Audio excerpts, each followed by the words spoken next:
I'm a park ranger, and I'd like to share my story with you all today.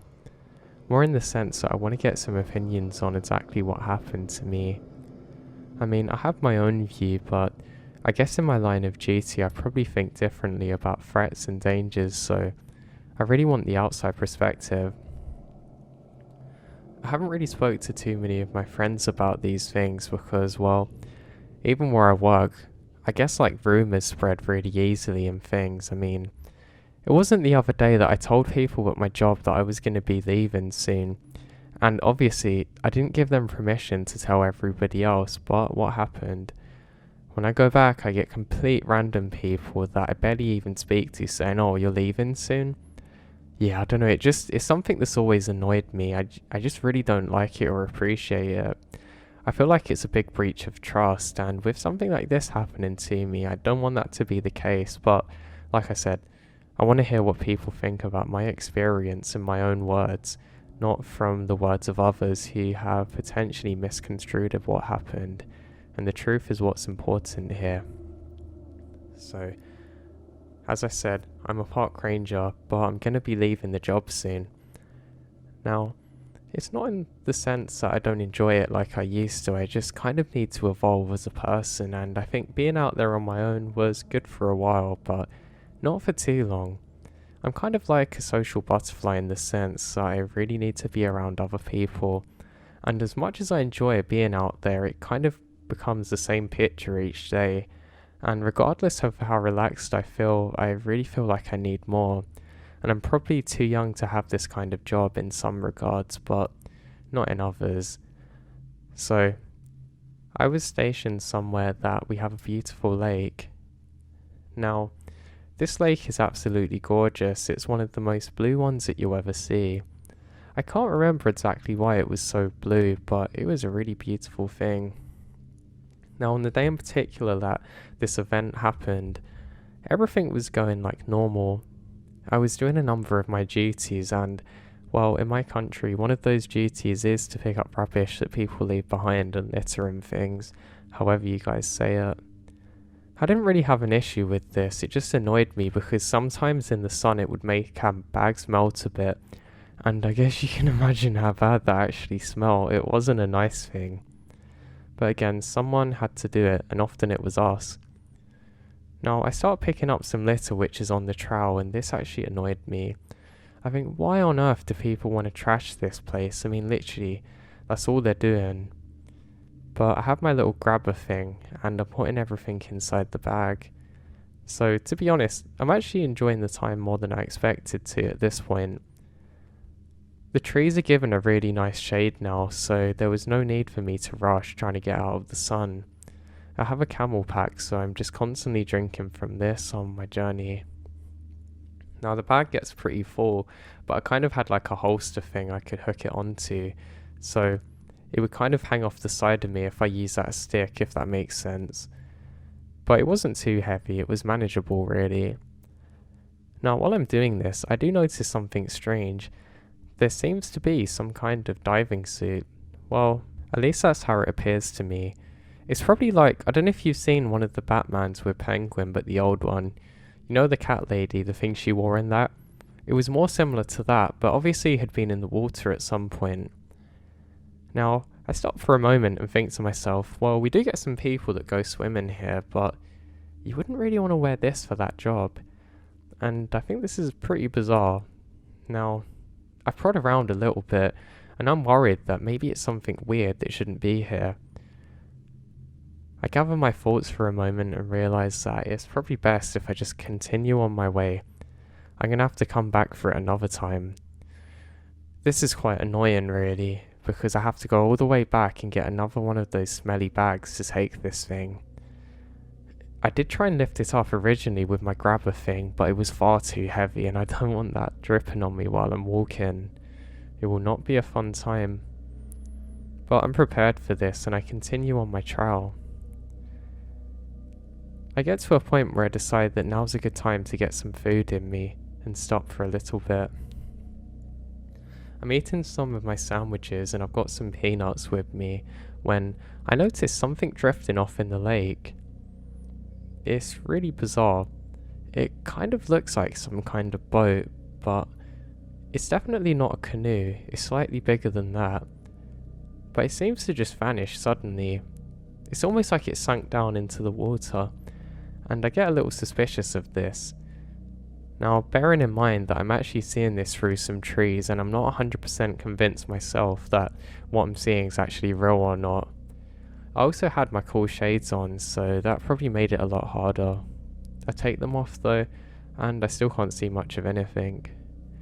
I don't really have the best of eyes, to be honest, and annoyingly I left my glasses back at our old station office, whatever you call it. So I stand there observing, and I don't see anything initially. I note this is odd, and I think, well, got some more trash to pick up, and I continue on my way. Now, one thing I'd like to note is that I didn't see anybody else during this time, which is a pretty bizarre thing because, well, usually you see a couple of people around, but today it was like one of those western ghost towns of today where nobody's there but people were once. So I decided that I should probably get heading back now, but not before I take in a beautiful look at this lake. I think this is really nice here, and I actually take off my boots and take my socks off and put my feet in the water. I found it was a nice way to cool down, and that with the sun on your face is really a nice thing. And as I'm doing so, I hear something in the water. Now again, it sounds like somebody's thrown something, or there's a boat that's just come ashore. I look around, half expecting to see somebody dragging things up, but I can't see anyone or anything. I presume that maybe it's a fish, but I don't think the fish here are that big, and that's not how they would normally act. I decide instead that it's high time just to get back. Now the trash is smelling pretty bad at this point, and I kind of swung it round on itself so that way it wouldn't make that much of a smell when I was walking and would kind of seal on itself. And would you know, it splits open. So now I have to spend a while trying to put things on it again and getting it back to normal and kind of making the bag smaller and the smell stronger. As I'm doing this, I noticed some more trash up ahead of me, which is strange because I was sure I cleared the path perfectly. I now know that people probably come past here recently, and I go to pick it up. It looks like some kind of note, but I don't bother actually looking at it and just put it straight in the bag. I continue on my walk now, and eventually I get back, throw that nasty stuff away, and actually have a shower there. I know that's kind of like ironic to some people listening because obviously I still have to go back for the wetsuit thing, but I just don't want to smell bad, and I'm quite germophobic. I think that's how you say it, but I don't know, I just don't like germs at all, and I was starting to smell a bit where the bag had opened on myself, but not to worry. I have my nice shower and I get a big thick bag now. I make some notes of what I'm doing in the day because where I work we have to log everything that we're doing. It's just like a general process, but it's important for security reasons. So I say goodbye to the dirty clothes and step out in the new ones with the new bag and everything ready. Now there was some cloud cover, so it is a little bit darker, and it also meant I didn't need my sunglasses and I could in fact wear my normal glasses, which I was happier doing so. Now I'm able to see a lot more clear this time, and it probably would have been a good idea to bring them before, but that's in hindsight. So I start making my way again, and I realise that there's more and more trash. I keep on putting them in the bags again, and I think this is a little odd, and it's also annoyed me because obviously I've probably left the trail with this stuff and not realised it, so now I'm doubling up on my job. The other issue I have is that there's more important things for me to do later in the day. I actually have to install a sign somewhere later on, and I'm not looking forward to it because that thing's heavy. So I just continue on and eventually make it up to where that wetsuit thing is. Now that's the thing, I say where it is because I can't find it. I can find the silhouette where obviously it was in the water before and left a water print, but there's no wetsuit to be found. I look around everywhere and I really can't seem to find it. I think maybe it's drifted in again, and what do I see? just floating off on the shoreline. I can see it, probably about a mile away or something, and it's on the other embankment. This is no issue for me though, my friend, because I have to go over there with that sign, so I'm not too bothered.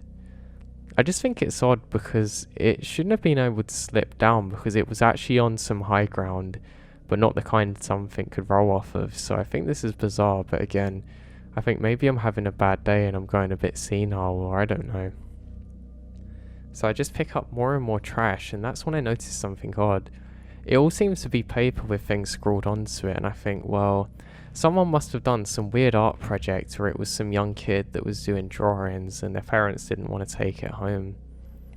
Okay, but that doesn't explain why it wasn't there earlier. So I quickly retraced my steps and ended up finishing the trash rounds. Ah yes, my favourite part of being a ranger that I missed so much, and what was actually an addition to what I was doing originally, but we'll talk about that another time. Now, I start walking back and I have a strange feeling. It's almost like there was somebody else there with me, but of course there's no one around. It actually isn't uncommon to have this feeling and sense, and I don't know. I'm not going to say that I'm someone that picks up on these things well, but it's just a feeling I'd noticed a few times before in this line of work. You're taught actually to listen to it and not ignore it because it might be a sign of, I don't know, somebody in danger. But I checked the log and there's no such reports, so I know that there's definitely nothing wrong. So I just kind of shake it off and get back. Now I'm a bit more annoyed because I have to bring this heavy signpost, but that's fine. At least I'm actually going to get that thing that I saw earlier. I decide once again not to log it though, because I'm going to have a long day at this point. So I start my trek. I have to walk quite a number of miles to get through to the other side of the lake, and as I'm walking I notice something. There's two people in a canoe, but I can't really make out much about them. They're kind of in the shadow side of a cloud, if you know what I mean, so I can't really see any details in particular. But they're not supposed to be here. I know that much for absolute certain, and I wave at them and call out. What was a little creepy is they both stop and seem to stare at me. And it could be my eyes playing tricks on me, but it almost looks like one of them's wearing a kind of plague doctor outfit. It's not exactly the same as like the European ones that we had, but it's not far off, and I think this is really weird. Again, I haven't got the best of eyes, and stupidly I don't have binoculars with me, so I can't get a closer look.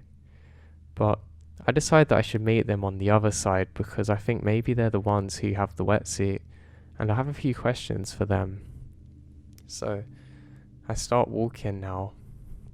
Every so often I can make them out for a little bit, but then they dart in between trees. My line of view is blocked is what I'm saying basically, but I'm a persistent being, so I keep going. Now, it doesn't take too long, and eventually I get to roughly where they should be, but they're nowhere to be found. I don't know if you guys have seen Pirates of the Caribbean, but it's almost like when the boat just sunk into the water of that weird guy with the tentacles, but they've just vanished now.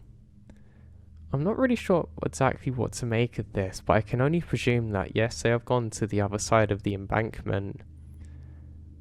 Now, I'm not too much further away now, but I'm getting a bit irritated now because this is the kind of stuff that makes you have a really long day, and guess what, my boss doesn't care. He'll just let me have overtime when I'm working till like 9 or 10 at night, then want me to come in at 8 AM the next day. Yeah, you can imagine why I had to leave this place, but anyway, I digress now. So, I'm not too much further away now, and I'm very perplexed about as to where they could have specifically gone. It really doesn't make sense to me how they've just gone under. I mean, is there some kind of big iceberg which I'm missing and they've gone into it like the Titanic? Maybe, but the water doesn't feel that cold. Now, I was so curious as to where they went, I was half tempted to go for a swim. I mean, it'd be quicker than walking, but obviously I'm not going to do that. So I just make my way over to the embankment, and there it is. The wetsuit. It seems to have come snagged upon some logs and things that have fallen off from trees, so I go over to it. And that's when I suddenly feel fear come across my entire body, and I'm kind of froze, just fixated on it without thinking. It suddenly hits me, this could actually be a body. It doesn't look like the wetsuit I saw before, and I think maybe this is a person who's drowned. And I get some adrenaline, and I very slowly proceed. Something feels a little off about this situation, and it literally looks like a headless thing there. I get a big stick and I decide to poke it. I know that's 100% not what I'm supposed to do in this line of duty, but I don't know. There's nothing else I can actually think of doing that's probably going to work now. And that's when I realise something rather bizarre. Some kind of stuffing comes out, and it's not a body at all. It's almost like a farmland scarecrow, but it kind of looks weirdly put together, almost like the Catwoman suit. No, this is where things are really weird, because this was the thing I saw earlier, but it didn't have anything in it. So that raises a question. Who filled this thing up, and why was it here on this bank? I think that's really weird, so what do I do next? Well, I grab another stick, an even bigger one this time, and kind of drag it ashore. And there's some stuffing falling out, which is kind of like originally a white colour, but it's gone to more of a dark cream, I guess. And I'm able to take it ashore, and I leave it there. I'm staring at this thing, which is almost like the farmland thing I said about, but not quite, and I don't know what to make of it. I finally call out, "Hey, whatever you're doing, you're not supposed to be." And I get a response, at least in my head, telling me to get out of there. Now, I guess some of my survival instincts finally kicked in, and to be honest, they're not always the best at all times. Not again for the work I was doing, but that's another reason I left, but hey. So, I start walking back now, deciding that this is something I should probably tell the guys about, and not necessarily investigate alone. I mean, all we've got between me and the relative safety of our office building thing, well, not a building, but you know what I mean, is the water, and I'm not going to swim. That's when I see what appears to be the two figures I saw earlier, this time on the shoreline. Now I get a much better look at them this time, and this is pretty bizarre what I see. I can see they've stopped to look at me, and one's tall but the other's relatively small. They're dressed exactly the same. They have kind of like a weird half pointy hat on, and kind of not exactly a robe, but some kind of gown on, in a weird black but waxy outfit. It's different from what the mannequin was, but they don't say a word. I call out and do a big Y symbol with my hands, trying to get their attention, but this doesn't work. I have a weird feeling about this, and this is another weird thing. They both start walking towards me, literally into the water. They walk until they're about head height, until they just stop, and seem to vanish underwater. Now, this only took about 10 seconds, and I decided I was going to wait them out, and finally they resurfaced again. Now both going in different directions. One is going towards our station place, and the other is coming more towards me, walking slowly along the shoreline. Now, I'm pretty confused here. I go around to look at that mannequin thing, and it's still there, but I decide that it's probably best if I get away from whatever this is. Now, annoyingly, I have to kind of trek through some of the more foresty area to get back. I wait for a little bit just to figure out where they're going, and definitely one's coming towards me, but annoyingly it's kind of blocking off the safe route that I already come along. I decide that I am going to have to go through this much more treacherous area, but that's fine. I've got some pretty good boots for it. Now, for some reason, I didn't feel terribly under threat at this point. It's probably because the area was so nice, and it was quite a good sunny day, so I didn't feel too bad. The only way I can describe my feeling is like something was just way off, and I saw something I wasn't supposed to. Now, again, I don't always react with the best survival instincts, so I didn't have anything to arm myself. I just decided to pick up a stick. Funnily enough, it wasn't even a big one, but I guess I could have launched it at somebody if needed, and maybe they would flinch react and that would give me time to run away, so yes, this is the escape plan. Now, this scarecrow thing goes out of sight for quite a while, and I just stop. I think, well, why am I getting so scared of this? Is this really a threat? Or am I the ranger here? Who's in control of the situation? And I relax myself a lot more. Now, I'm stood like this for probably about 20 or so minutes, just really confused as to what to do. And I now realise that I was probably in shock a little bit, but at the time I didn't know that. I just thought I was dealing with the situation accordingly to what I could see around me. And now, as I'm standing there, I can hear something breaking through the trees. I think, God, what now? And I quickly take a step back and I manage to get behind a tree. And I then catch sight of it. I can see one of those things now. It's a smaller one, but where its face should be, it's wearing some kind of skull mask and it has black face paint on. Now, I'm telling you this because I couldn't believe what I was seeing. I really couldn't. And what do I do in this situation? I get my stick and throw it as far as I can to try and distract this thing. And then it dances towards it, almost like a dog going after some kind of treat or animal, but literally dancing while doing so. I now have some real fear running through my bones, and I start making my way in the opposite direction. Now, I couldn't hear this thing, it almost just gone silent again, and whatever this is, person or God knows what, didn't seem to be following me, and I let my guard down a bit. I've now come to the conclusion that there's some pretty weird cult people out here, and maybe they're trying to get me, and maybe, just maybe, I've come across some kind of crime scene they don't want me to know about. So, I have to start making my way now, tediously, around the lake, to try and get to relative safety, and my mind slips. I completely forget about the other one. Now, I make it probably about halfway across to the relative safety and where I have a truck, but I hear something up ahead of me again.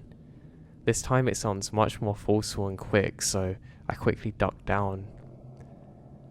I laid there for probably a good 5 minutes until I lock eyes with it. It was an animal. I can't remember exactly what animal it was like a big rodent, but it slowly makes this merry way towards the water, and I kind of curse myself a bit just for being so scared. I say, come on, you have to get a hold of yourself and get a grip now. Now what's especially bizarre is that's when I notice it, what appears to be a body floating in the lake. I now realise that this is that thing I'd moved earlier. It was now floating further across, and I observe it until it comes up on the bank again, and then I see it.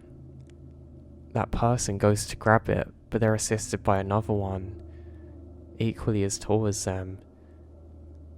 I now realise that there's at least 3 people here. They're dressed exactly the same, and they drag this over to the shore and leave it there. Now, I was really glued into the spot for quite a long time. I'd actually stared at this whole event taking place for so long that when I looked away, my eyes took a long while to adjust to not looking at bright things again. And it was almost like, I don't know what you call it, snow blindness, but I was pretty much experiencing a form of this, because I'd been staring at God knows what this was for so long now. And I'll take a deep breath, look around and realise that I'm gonna have to get myself out of here. Now, I'd actually gone off the path that I was on earlier, and I'm on a bit of a rough area, a little bit, and it's not really good for crossing. I now know that I can take the long route to get back, and that's what I decide to do. I have to crawl across some areas, and I'm probably gonna get wet, but that's kind of the least of my issues at this specific point. I can kind of go into one of the streams that actually feeds the larger lake that I've just come from, and I'm kind of doing like a military prone crawl around here. I don't know who these folks are, But for all I know, there could be 100 of them out of here, and I'm on my own, so even though I'm not the smallest and I'm a little bit built, I really don't like my chances, and things like this really, really give me the heebie-jeebies, so yes, it's time to escape. Now, as I'm crawling, I don't hear anything. I still have another stick that I've picked up, and for some reason it made me feel a lot more safe. Maybe it's some kind of primitive thing and that's why cavemen always seem to have sticks, but in this specific moment, that's what made me feel better and that's what counts. I wasn't that far away from safety, but I come up to the first kind of wetland area and I really feel a bit cold because of the water. I've also managed to scratch up my elbows and my belly and my knees a bit, and I'm now bleeding. I was a little bit worried about getting infected because it's quite dirty here, and you can imagine there's all kinds of bacteria and insects, and I hate both. I know some of you are probably asking, why did I do this job if I don't like those things, and I can't tell you that. I don't really know myself. But now, I'm not too far away from the relative safety of things that I know. I managed to come up to kind of like a clearing where I can actually see across to the lake. I'm pretty worried now that maybe they've followed me around but there's no one in sight. Now my own breathing was pretty heavy now, but then I hear another kind of breathing not too far away from me. This sounds like quite a heavy breathing, almost like it's being filtered through something. Not exactly like Fader's one, but maybe 10% similar. Almost like that you're wearing something over your face. Not a scarf, but like a plastic one. And I stop dead. I can hear this breathing, but I can't figure out where it's coming from. I know it can't be far away. It never seems to get closer though, and now I don't have the element of surprise because I cannot gauge it. I try my best to stay still and I feel my legs starting to shake, so I tense up my leg muscles and stop myself from shaking. Now this breathing does not stop whatsoever, and I'm now at a point where I must go forward to try and get to better things, and I decide that I should slowly but carefully crawl my way forwards once again. I decided that I wasn't going to stop crawling no matter what, and that's what I start doing. Now I realise that the breathing sound is slowly getting further away with each crawl that I make forward. I managed to get about 5 minutes further from this point and I can't hear the breathing anymore. I decide it's safe to look up, and that's when I see it. Some dark figure not too far off, but this time on the other side. That's when I can see it. There's burning. I try and figure out exactly where this thing is specifically, and I'm able to approximate it to where I saw that wetsuit thing before, or the farm figure, whatever it is. There's a very thick black smoke coming off of it. I'm quite worried now that there's going to be a forest fire, but it doesn't seem likely because it's close to the shore, but that raises the question, how did that fire start and why is it there? Now, I'm not sure what to do at this point, and I start crawling again. I'm not sure whether there's multiple fires or only one, but I know that I'm not going to stick around to find out.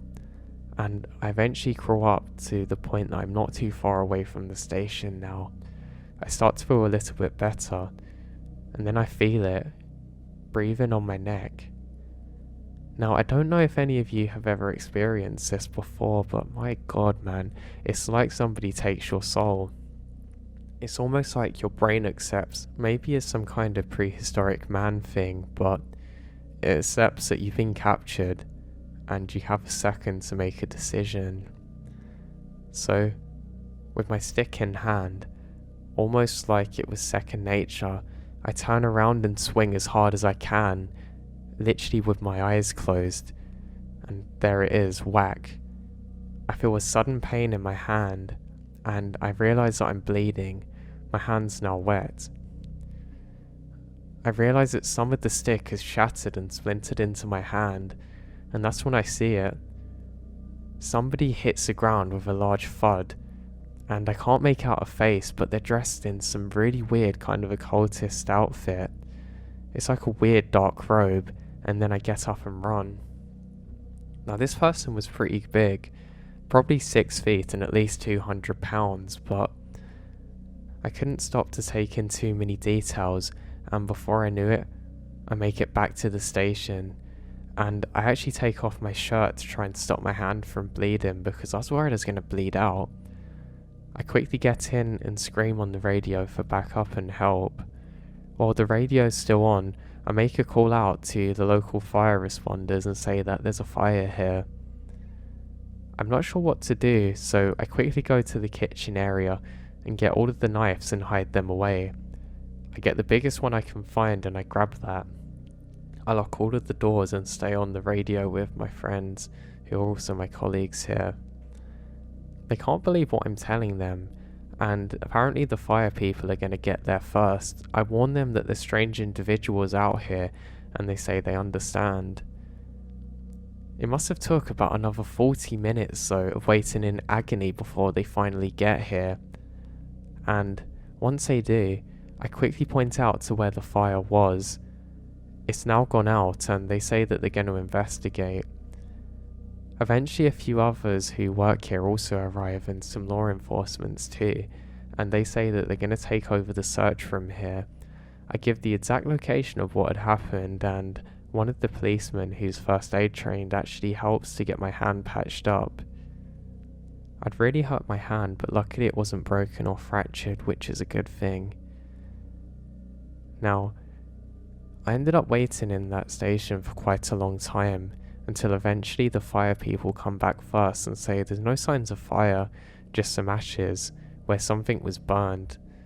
They said it was clothing, but they couldn't determine which because of the fire. But there was definitely no immediate threat, and that was a relief. That was my biggest fear. A beautiful place like this should not burn to the ground, and if there's one person that can stop it, I'm gonna make sure it's me. Now second, the police come back and say that they really can't find anyone, and they ask for an entire report of exactly what had happened. I give them everything, and they kind of doubt what I was saying, constantly saying, "Are you sure this is what happened?" And I say yes, and they start doing some weird things, like asking if I've taken any prescription drugs or anything. I say yes. How do you think this happened to my hand? And they say that they're going to keep some people stationed here and try and investigate until they find out what's happened.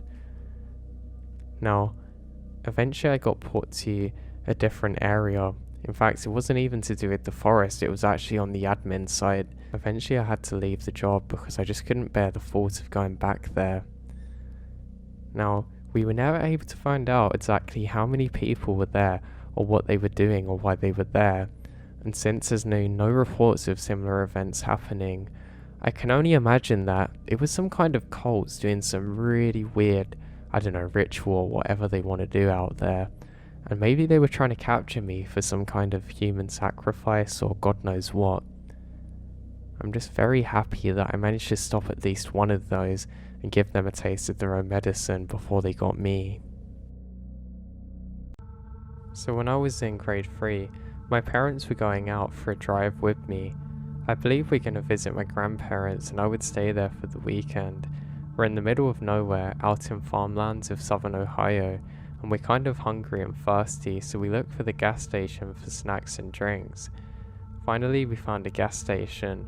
I was first to go out, and I start running towards it. It's surrounded by trees and looks kind of menacing. The gas station was dark outside, and I looked into the front door. It was abandoned, but there was a back door, so we thought maybe there was a guy from the station in there. We went around the back, and there was an axe dug deep into the door. We left right then and there when our car was pulling away. I then noticed somebody walking out from some bushes, grabbing the axe and trying to pull it out from the door. I screamed to my dad. He saw it in the rearview mirror and sped out of there. Today we've tried hard to find any information about the gas station, but unfortunately we haven't found much, especially because of how long ago it was when it happened.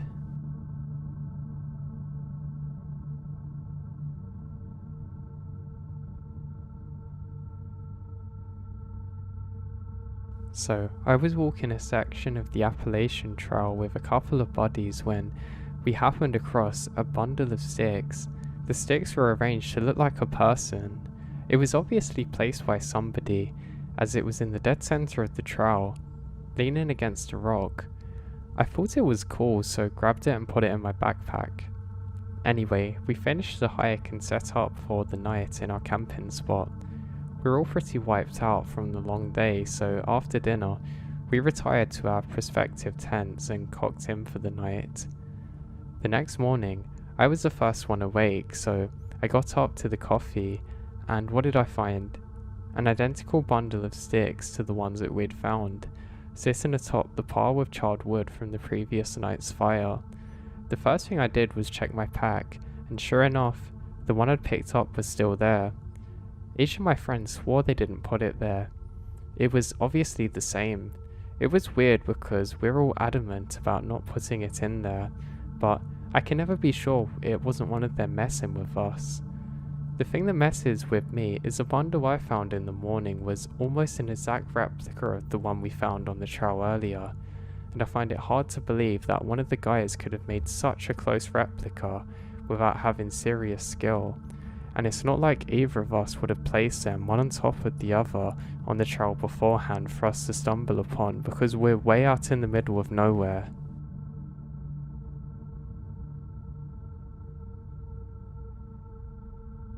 So, I was hiking a section of the North Umpqua Trail, northern part of southern Oregon, a few years back with my sister-in-law. It's about a 72-mile trail broken into sections that can be easy to hike to in one day. At this time, I lived about midway up the trail, fairly remote in a small community. It was mid-fall, and we decided to set out. The trail was running along the south side of the Umpqua River, and was pretty up and down in the beginning. We made it to a fairly flat section that was running just above the river. There was this beautiful view of the river through the trees, so we stopped to get some pictures and take a water break. I immediately felt extremely uncomfortable, like we're being watched. I slowly turned my head back to look behind us, and across the trail up a small incline, through the trees I could see a small meadow. Across the meadow, maybe 15 yards around away from us, was a tent. An old canvas-style tent. As I'm looking, I noticed bones strung from the trees to the meadow, like creepy deaf wind chimes or something. My stomach clenched and I dropped. I leaned in and my sister-in-law whispered, "Do not turn around to look behind us, just continue walking and I'll tell you when we run." We were close enough to the river that nobody could get right next to us or could have heard this. She did exactly as I told her, setting off at the brisk walking pace we'd been at before. We got maybe 10 yards and I could hear footsteps through the forest floor coming behind us and slightly above us. That part of the forest is very dense. This is a thick moss-covered area under the trees, so footsteps make a very specific sound. I leaned forward and told her to pick up the speed. She did. So did I, and so did whoever was behind us. I leaned forward again and told her to run as fast as she could and not stop until I told her to. For two middle-aged women, both slightly overweight, we ran like the damn wind. I just kept telling her, "Go, go, go." I could see ahead of us that the trail made an incline and basically reared around a cliff. I knew at this point that whoever it was going to have to come down onto the trail or stop. We kept running. We probably ran at least a mile after that, even though we could no longer hear anyone behind us or above us. That section of the trail was about 9 miles, and we were not halfway through when this happened. We eventually slowed down, but just hurried as fast as we could the rest of the way. We had arranged for her younger brother to pick us up. Now, we made it to the next trailhead fairly early, so we made our way out to the 138 and started walking east towards home, knowing he'd find us. He did, and was shocked at the story. We got home and immediately called our local sheriff, who lived just above us at the ranger station. He came to the house and heard our story. He explained that it might be a day or two before they could get in on the trail, as they had a missing hunter at the time they were searching for too. So a few days go by, and he shows up at the house and told me that we were not crazy or imagining things, as someone really did chase us. I said, what had he found? And he looked down to the ground and looked up and said, I'm not going to tell you what we found or how we found it, because you'd never go hiking again. What we found was not normal and would not happen up here again. He then basically instructed me to never hike unarmed again. I never found out who they were or why they were out there for us, and I also never hiked that section of the trail again, and apparently it completely burnt last year. I also never hiked unarmed ever again. This was huge for me, as I'm not really a gun person. I had many incidents while I was actually living up in a national forest with wild animals and other stranger things, but nothing that scared me like this.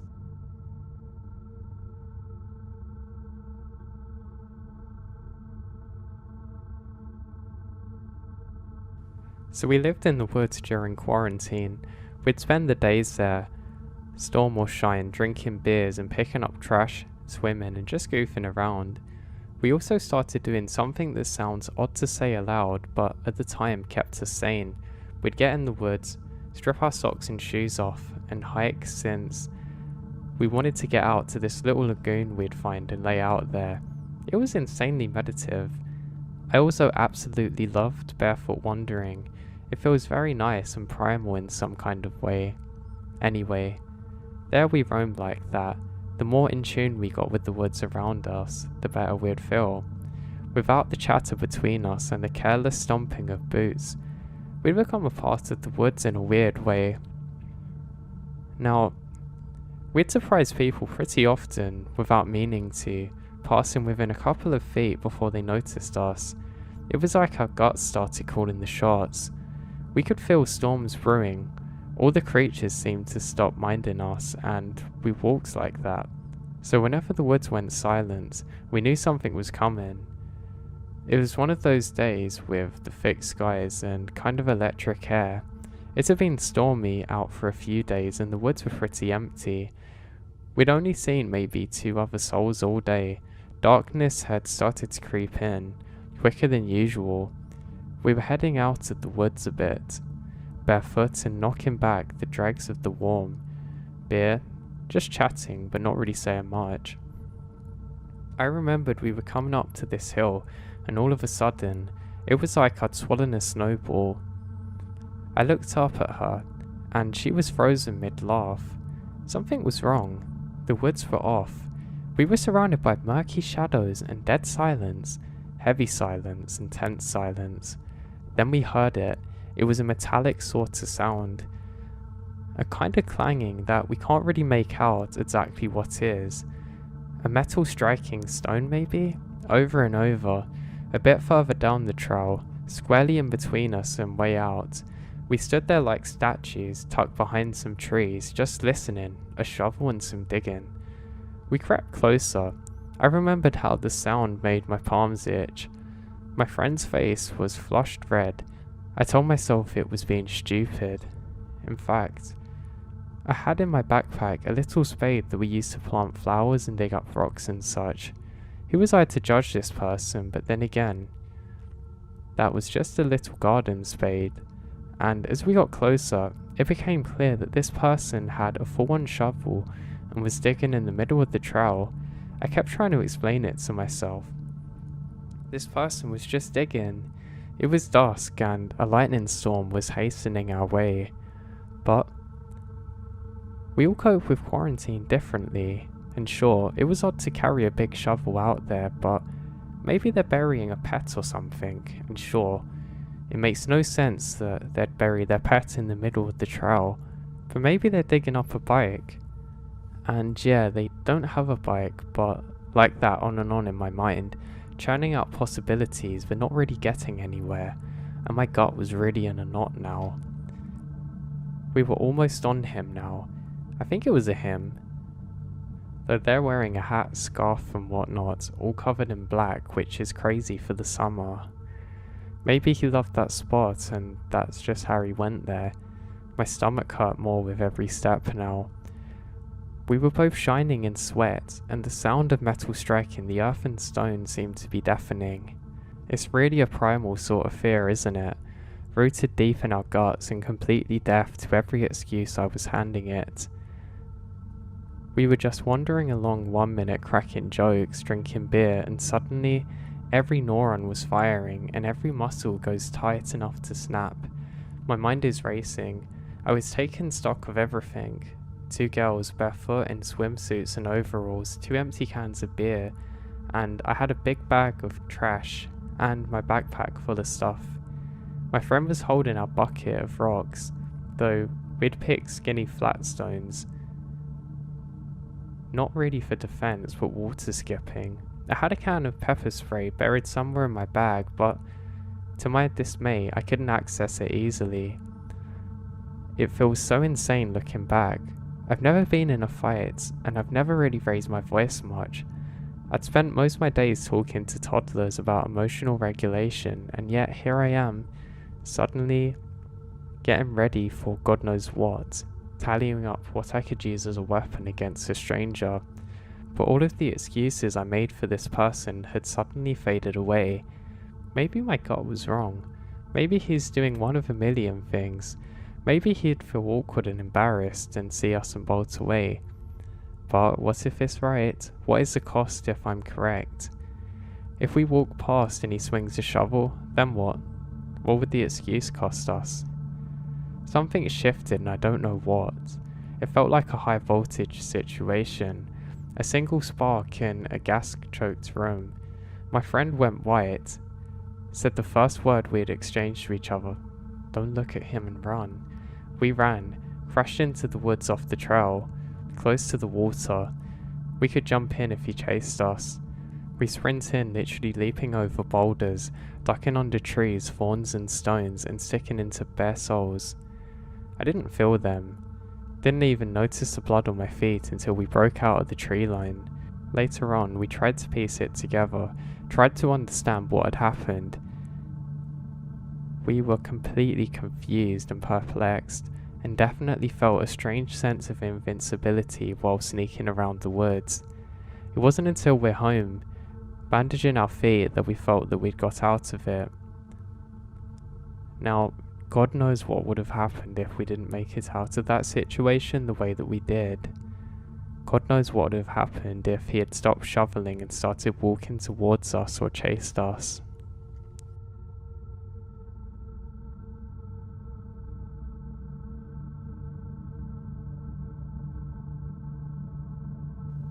This wasn't really deep woods camping, because my friend and I were staying at a designated camp area in a state park, but it's still a scary story. So in the middle of the night, I want to say around 1 AM, I'm woken up to the sound of gunshots. 2 of the other friends in my tent were also awake. It sounded like the gunshots were getting closer and closer over the course of half an hour. It went from that sounds far away to that sounds like a bullet about to hit the camp. Like I said, this is a state park where hunting is illegal, which either meant some reckless hunter was ignoring the laws and hunting after midnight, or some deranged lunatic is just walking around taking shots randomly into the woods. So, friends and I stay low to the ground, afraid that a stray bullet will come into our tent. Eventually we begin to see spotlights crossing over the roof of our tent as state troopers in a helicopter begin searching the area for the suspect. An hour after we heard the gunshots, we also heard some police sirens around the main road above us. So the campsite was located at the bottom of a valley. There were sounds of drop the weapon. I said drop the weapon. A few more sounds of gunshots and some dudes frantically scrambling and following instructions, then eventually silence. The next morning, we went to ask the campsite managers if they knew what happened last night. It turns out there was a guy who lived in a house higher up the side of the mountain above the main road. He did some meth that night and decided it would be fun to fire his gun at any cars that passed by. The state troopers arrived and arrested him. There's also bullets in some of the trees around camp and in one of the RVs that was parked up. I'm just really relieved that no one was hurt or killed by the gunman. especially after seeing how close the bullets come to some of the campers' tents. It could have easily hit us.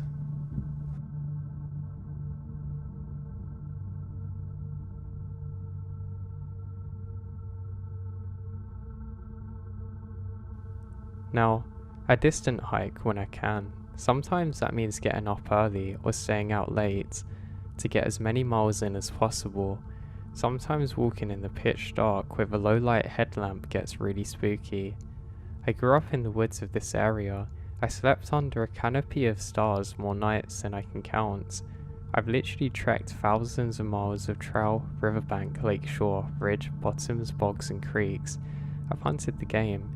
I'm establishing this because it's important for you to understand that I've seen and heard and smelt just about everything the region has to offer in terms of the wilderness. The scariest experience though happened around 4:30 in the morning. It was in late spring, and the first morning light wouldn't really be visible in the treetops for at least another 45 minutes or so. Now, I'm at the bottom that's wedged between two steep ridges. The trail I'm on was muddy, narrow, and completely helmed in thick underbrush, young maple, and old oak growth. I'm focused on the small light from my headlamp. Just one step after another and I zone out, then I hear a loud crack and I freeze. This is a part I had trouble describing. 4:30 in springtime means I'm the only thing making noise. No birds at this hour, dead quiet. Mid-step I froze. When fight or flight kicks in, you have these immediate instinct thoughts. The thought that instantly flashed in my mind as I stood there balancing myself is, if I hear that again, I'm turning around and I'm going back in a hurry. Why? Because that sound was not a branch breaking, it wasn't deadfall, it wasn't a widowmaker. I'm pretty sure I just heard something intentional. Hearing it twice, well, that meant get out of there. To describe it as best I can, it sounded like a decent sized wooden stick being violently whacked against a tree. More a fungo bat sized stick than a baseball bat. The distinction in my head being that this sound was a crack, not a thud or thump. It's kind of like an explosive sound, but almost like it wasn't. It was terribly loud. I had the sense that it was about 50 yards in front of me and clear. Now, as I stood there completely shocked, I realised the soon-to-be worst part of my situation. I knew where the sound came from, and I knew where the trail went. In about 30 yards, I was going to come up to a 180-degree turn and start up the ridge going away from the creek. This meant as soon as I got the courage to move towards this noise, I was going to have to turn back to it and get up that ridge. This made me very nervous. Now, I was really worried about maybe finding a murderer or Bigfoot or God knows what. Now minutes pass. I just breathe my foggy breath into my glasses and listen. Nothing. Dead quiet. I get about 20 or 30 minutes until first light. I crank up the headlight and start to slowly creep to my 180 turn. When you wear a headlamp in the woods at night, every tree branch can make a really large shadow in front of you, and it makes moving on a trail very difficult. So I get to the turn and also quickly make the bend. I'm moving pretty fast at this point, trying to be quiet, taking tiny shallow breaths so I can listen to whatever's up ahead of me. And then I smelt it. It's a smell that I can't describe. I just imagine wet, rotten death. I've actually worked scenes where human remains have been found in the past as a firefighter. This was like days-old decomposition, and it just smelled strange. I'm walking fast, but by the time I made it to the top of the ridge, I was huffing and the first light was showing. I didn't stop moving until full light was out and the birds were chirping. I've heard it all in our woods. I've smelt it all, I'm telling you, but I don't know what the hell that was. Deadfall. And especially branches do make sounds, but nothing like this.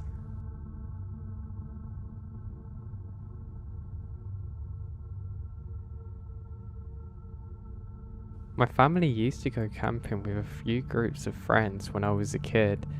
I remembered one Christmas when I was 5. We were camping out in the bush.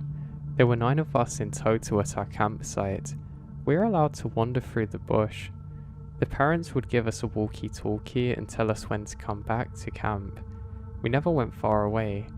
Anyway, out of nowhere, an unfamiliar voice came over. It's a man's voice. He said he was Santa and he was trying to find us to give us our presents and asked us to look for him. We all ran back to our campsite excited to say about Santa speaking to us. Then the walkie-talkie was taken off of us and we weren't allowed to go out anywhere. We were all pretty devastated at the time, but now, as an adult, I understand the pure creepiness of it. I still don't know who was talking to us to this day.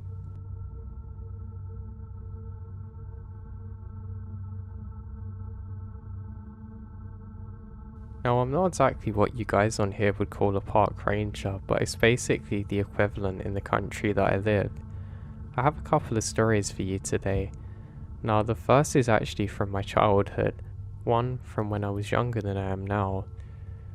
My father really liked to go out on adventures with myself and my brother, and he always planned really cool stuff for us to do.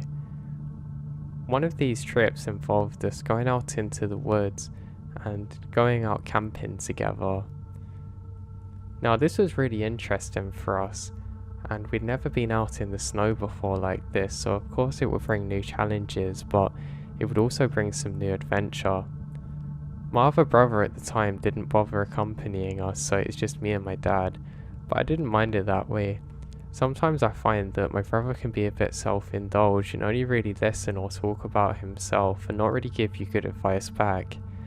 It's quite annoying because I always seem to give him the bestest advice that I possibly could, but that didn't matter, at least not on this trip. Now, we basically planned to go out into the woods for a good couple of days, camping and hiking along the way, and this was brilliant for me as I love to go outdoors. Now, we drove up to the area that we needed and we set out. We were following the main path and had a designated site that we were going to go camping in. My dad did this for safety reasons, as of course his son was with him and he didn't want to be too far away from everyone. When we set out, the snow was no longer falling, but there was a lot of snow around and snow on the trees, so that just meant you had to be a little bit careful when you were walking, because it wasn't always clear whether the ground was kind of like a dry snow or a wet snow, and if it's sort of soggy you can easily get your shoes wet and you have to pretty much head back if that happens. So being relatively careful, we set out. At first we're walking through some relatively low bushes and quite big trees. They're kind of like the tall skinny kind, if you know what I mean. They're basically really beautiful, and I'm really having a good time on the first part of my adventure with my dad. I absolutely love to go on trips like this with my father. He's really one of my best friends, so I was having a great time. The trees eventually become more dense and some of the snow is falling off of the trees and hitting us on the head, and it's a little bit annoying because you have to keep brushing your hat just to try and keep dry. But it's fine, and again adds to some of the adventure. Now, we hike for quite a while and eventually make it out to the spot that we're going to camp in. The snow has actually picked up a little bit and my dad sets to work, and he made me help with the tent, not only to learn the importance of it, but also because it's important for staying warm. Now, one thing I was really looking forward to, and my dad especially, was the night sky. We were going to see some beautiful stars out here because we're far away from most populations and miles away from worrying about light pollution. It's something I hadn't really experienced before living in a populated city, so this was a treat. We eventually get up the tent and go inside for a while, and my dad then starts a fire. It doesn't take him too long because he has all the appropriate equipment with him, but he's very cautious to make sure the fire's going nice and strong. He has plenty of firewood around, so this is really good, and I know it's going to be more than enough to keep us warm. The fire eventually melts some of the snow around where we are and it makes it very warm, so I'm really grateful for this. We sit there talking about different stories, and my dad said, "Hey, look up at the stars, you never know if you're going to see a shooting star." And unfortunately I didn't see any that night, but that's no worries whatsoever. I'm just really glad to be out here and have some bonding time with my father. So the first night goes as planned and everything's good, and we actually have a small heater in the tent, so we're really warm and toasty. We wake up the next day and everything's as normal. We set out where we're going to hike a little bit further for the day and see some of the views that are around. And this place is really beautiful. The hills kind of look a bit mountainy, and again it's something that's a relatively new experience for me, so I'm really excited to see it all. So we set out further and further and get to a point where my dad says that we need to head back just in case we get lost, and I completely understood. Now while there, my dad can hear what sounds like a wolf howling. It seems to be a lone one, but it really frightens my dad. Seeing my father scared actually scares me a lot too. He said, "Son, we better head back." He didn't have to explain to me why it was, and I was pretty glad to be heading back now. I didn't actually hear too much, to be honest, at the time of the wolves. It was when my dad picked up on it, and I guess I kind of noticed, but not really. But it was pretty creepy. So we continue our hike and eventually make it back to the camp, and my dad once again gets a fire going. We cook some food over the fire, and again we're just having a really good time basically, and we decide that we're gonna head in for the night. Now throughout the night we can definitely hear some kind of animal howling. Now I know this might sound weird, but I really don't know what animal this was. I realised too my dad seemed relatively unsure of exactly what this was, and again it kind of worried me. I was very worried about wolves coming to get me, even though that realistically it's quite unlikely that it would ever happen. Especially not with the way that we're armed, but I don't know.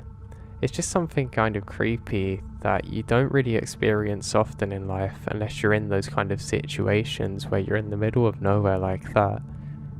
So anyway, we ended up falling asleep after not too long and waking up again in the night to realise that the fire's been put out. "That's really odd," my dad says. "Did you leave any water around?" I say no, of course not. And my dad looks a little bit worried and confused. We definitely had the fire going and more than enough wood in it, but it seems to have gone out almost. It looks like somebody's done it on purpose, but we're pretty sure this is some kind of accident, and maybe I left water next to it that got knocked over. Not to worry. We head out again for another day of adventuring. Now on this particular day, we did some more hiking and sightseeing, and we actually tried to do some ice fishing, which I can tell you was pretty unsuccessful. So, we start heading back to the tent on the way home. As we get back to the tent, it's pretty much the same thing again. We basically put everything away and get the fire going, cook some food, then settle in for the night. Now I'm awoken at some point in the night, confused as to why I can see my dad outside. I can just about see the silhouette that's portraying a shadow onto the tent. I don't think much of it and fall asleep again, thinking maybe my dad's just went out to use the toilet, or maybe he's worried about the fire. The following morning I woke up and I said to my dad, "Dad, what were you doing last night?" He says, "What do you mean?" "I wasn't doing anything." I say, "Yeah, what were you doing to the fire outside?" And now suddenly my dad looks really concerned. He looks at me and says, "No son, I've been here the whole time. What happened?" And I explain what happened, and he seems somewhat worried.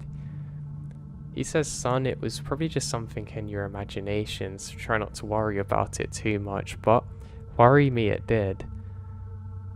I don't really see my dad too scared often, but there was definitely something off. I had certainly seen somebody the previous night.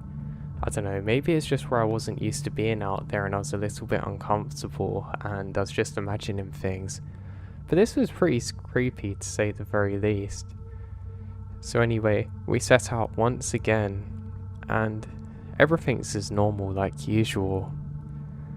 As we set out, we've basically come into one of our last days and we're just having a normal conversation as usual. While we're there, we stop and we can see somebody up on the ridgeline just further away from where we are. It's quite hard to see, but they seem to have a really large brownie colour coat on, which is really odd. We wave and say hello, but there's no reply. My dad seems to get a little bit concerned at this and tells me that we need to head back now. So, a little bit bored now, we're just sitting there with the fire going, making food, not really saying anything. And my dad seems more worried than before. He says he's going to investigate something and not to worry, and I say okay, and wait for my dad to return 4 or 5 minutes later, which he does.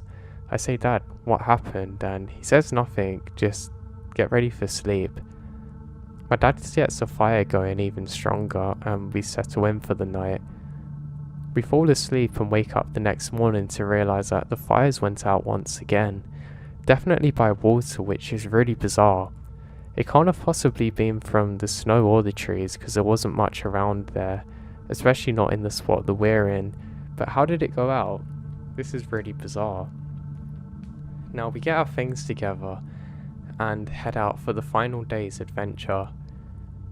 We once again go to do some lake fishing and really want to try and get some fish this time because it's something I haven't really experienced many other times and I've never caught anything fishing, and my dad loves fishing so he keeps on and on going on about it, but I tell him how boring it can be but he will not listen. His father also did fishing too, so that's definitely why he liked it so much. So we surprisingly actually catch one single tiny fish. And I joked to my dad about it, but he's eager for us to get it back to our campsite and put it on the fire. And that's exactly what we do. So we make it all the way back again, and we start the fire, and everything's as normal. We eat the fish, then we decide that we should just start heading home the next morning earlier than usual because we're both a bit bored now, which is completely fine.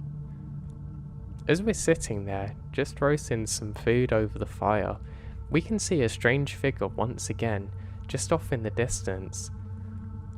It's a silhouette of a person wearing some kind of coat which kind of looks like a very dark colour against the background, but this is basically just because of how dark it is now.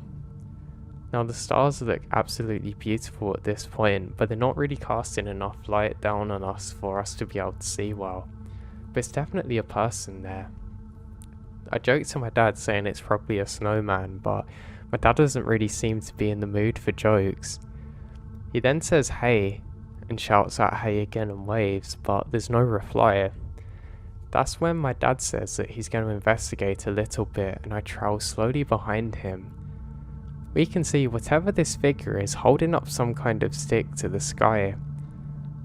Now what's really weird in this moment is we both realise the clothes that this person's wearing. The clothes do not look like somebody that's from the 21st century. They look very primitive, and all of his clothes are from some kind of animal hides. And how he wasn't cold, I'll never know, because we were cold enough with our new high-tech gear on, but this was really weird. It looked like somebody coming from a fancy dress or costume shop, if you guys call it that. But why would he be out here like this? Again, we called out, but we don't get any reply whatsoever. And we probably get about 40 or so feet from him, and we can see that this is a much older man just staring at us, still holding up some kind of stick into the air. That's when my dad turns around and says, "Son, you know what to do." And I did. I didn't need any further instructions as we start trudging back through the snow again. My dad's holding my hand, and he won't take his eyes off of this person. He says, "Son, do not take your eyes off of him. If he moves 1 inch, tell me." And I start to panic a little bit and start putting everything away. I eventually do so, and that figure is still there, having only moved very slightly. We get everything together and I tell my dad, and he says it's time to go. My dad doesn't even bother putting out the fire, and we start the slow trek back with only our torches to guide us. Luckily there's enough light on the ground from the snow illuminated for us to be able to see where we're going, and we start the trek back.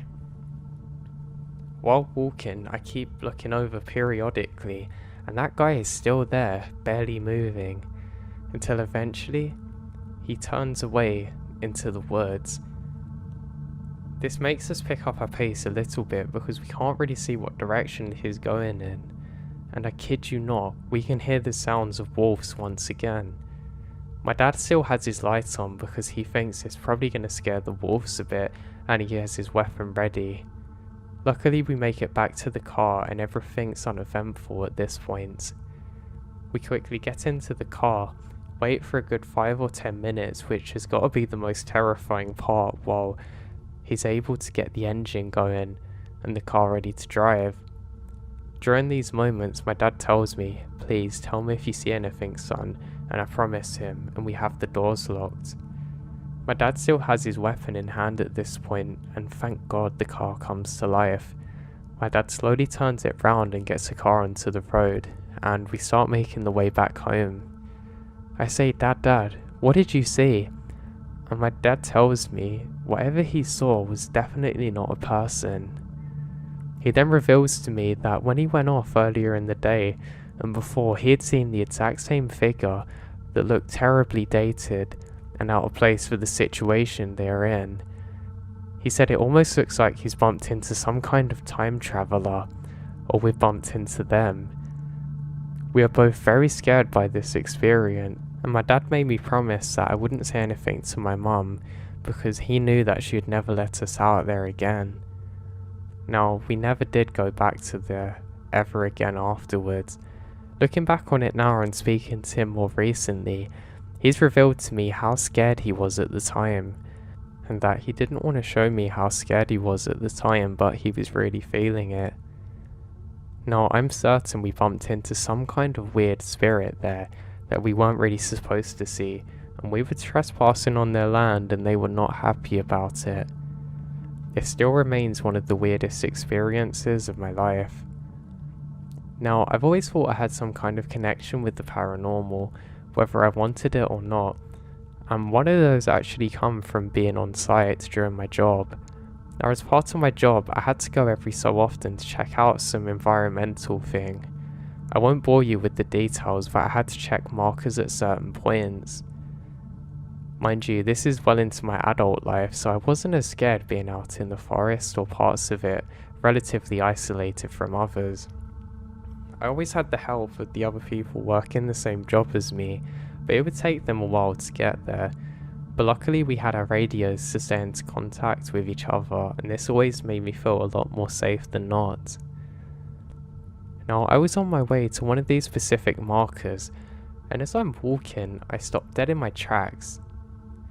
Just in the misty October air above where I'm standing, I can see some people over the hill. Now, once again, this is just like what happened when I was younger with my dad, so I had some paranoia from it, and I decided it'd be best for me to stay outside and not necessarily investigate immediately.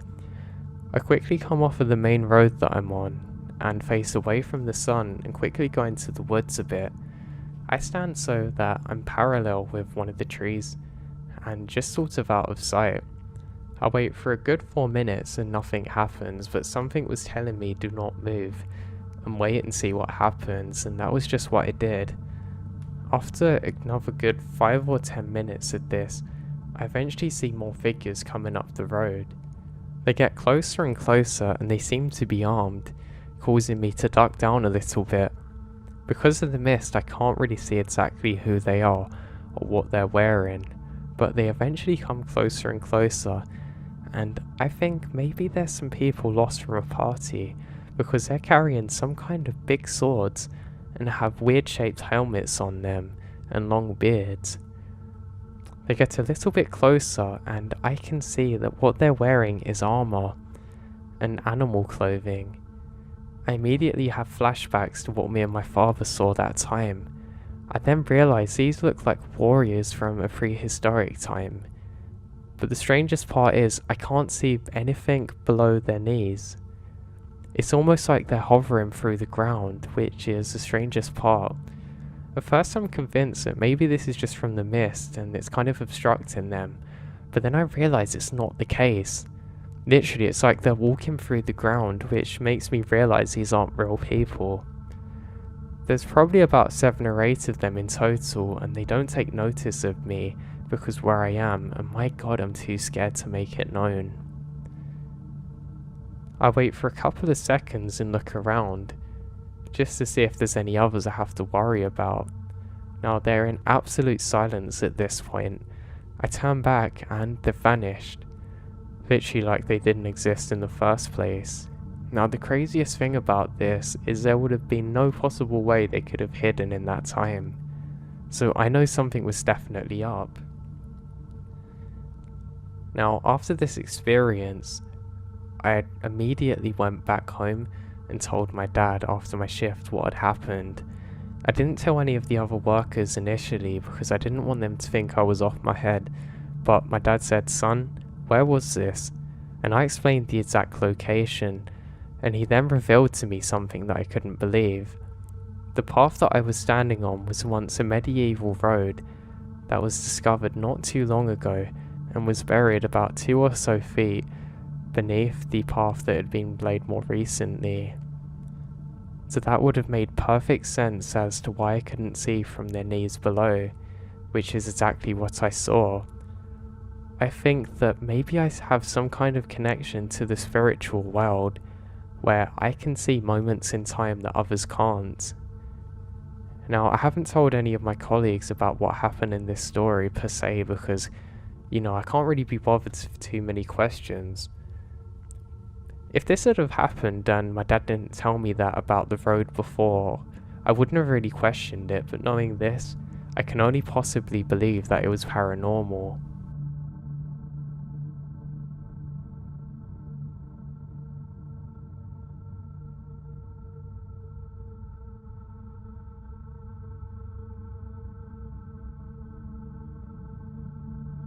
While working as a ranger, I'd made some really good friends, and even when we were off duty, sometimes we'd all go out camping together.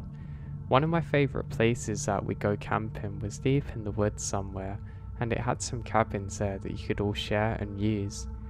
We decided to share a couple because it'd kind of be a better laugh than if we were in individual ones, and it would save us some money, so that's what we did. Now, none of us had actually been out to this spot before, so we were hoping it was going to be quite desolate, and the day that we arrived it was. We were really happy to see no other cars in the car park, but we still had a bit further to go to make sure that nobody else was here.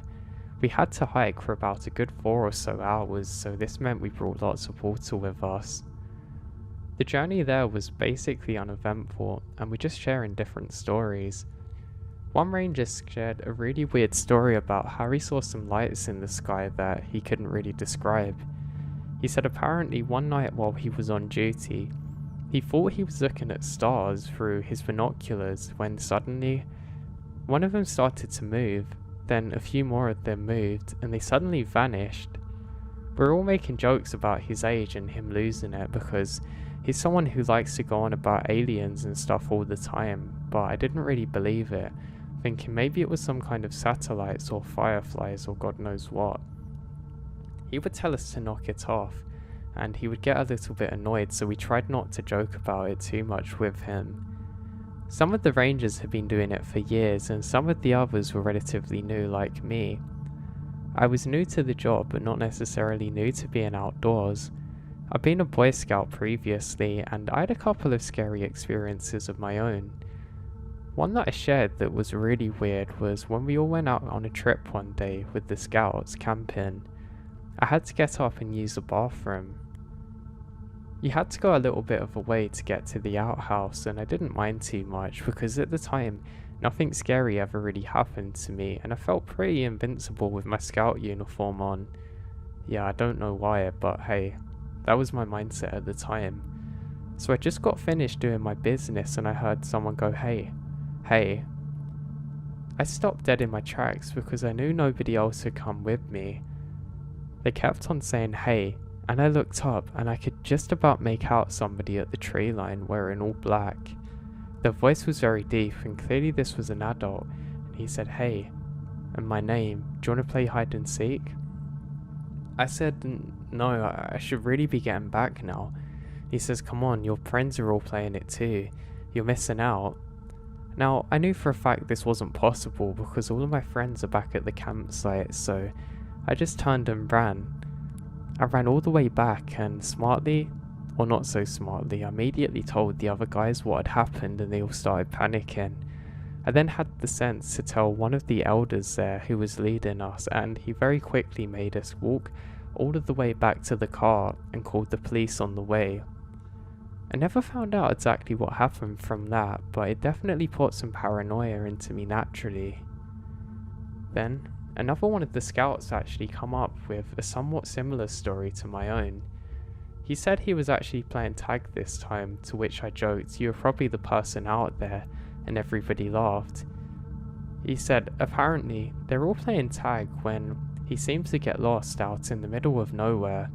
He said for some reason he didn't panic at all, but he felt strangely drawn to keep on walking further and further into the forest.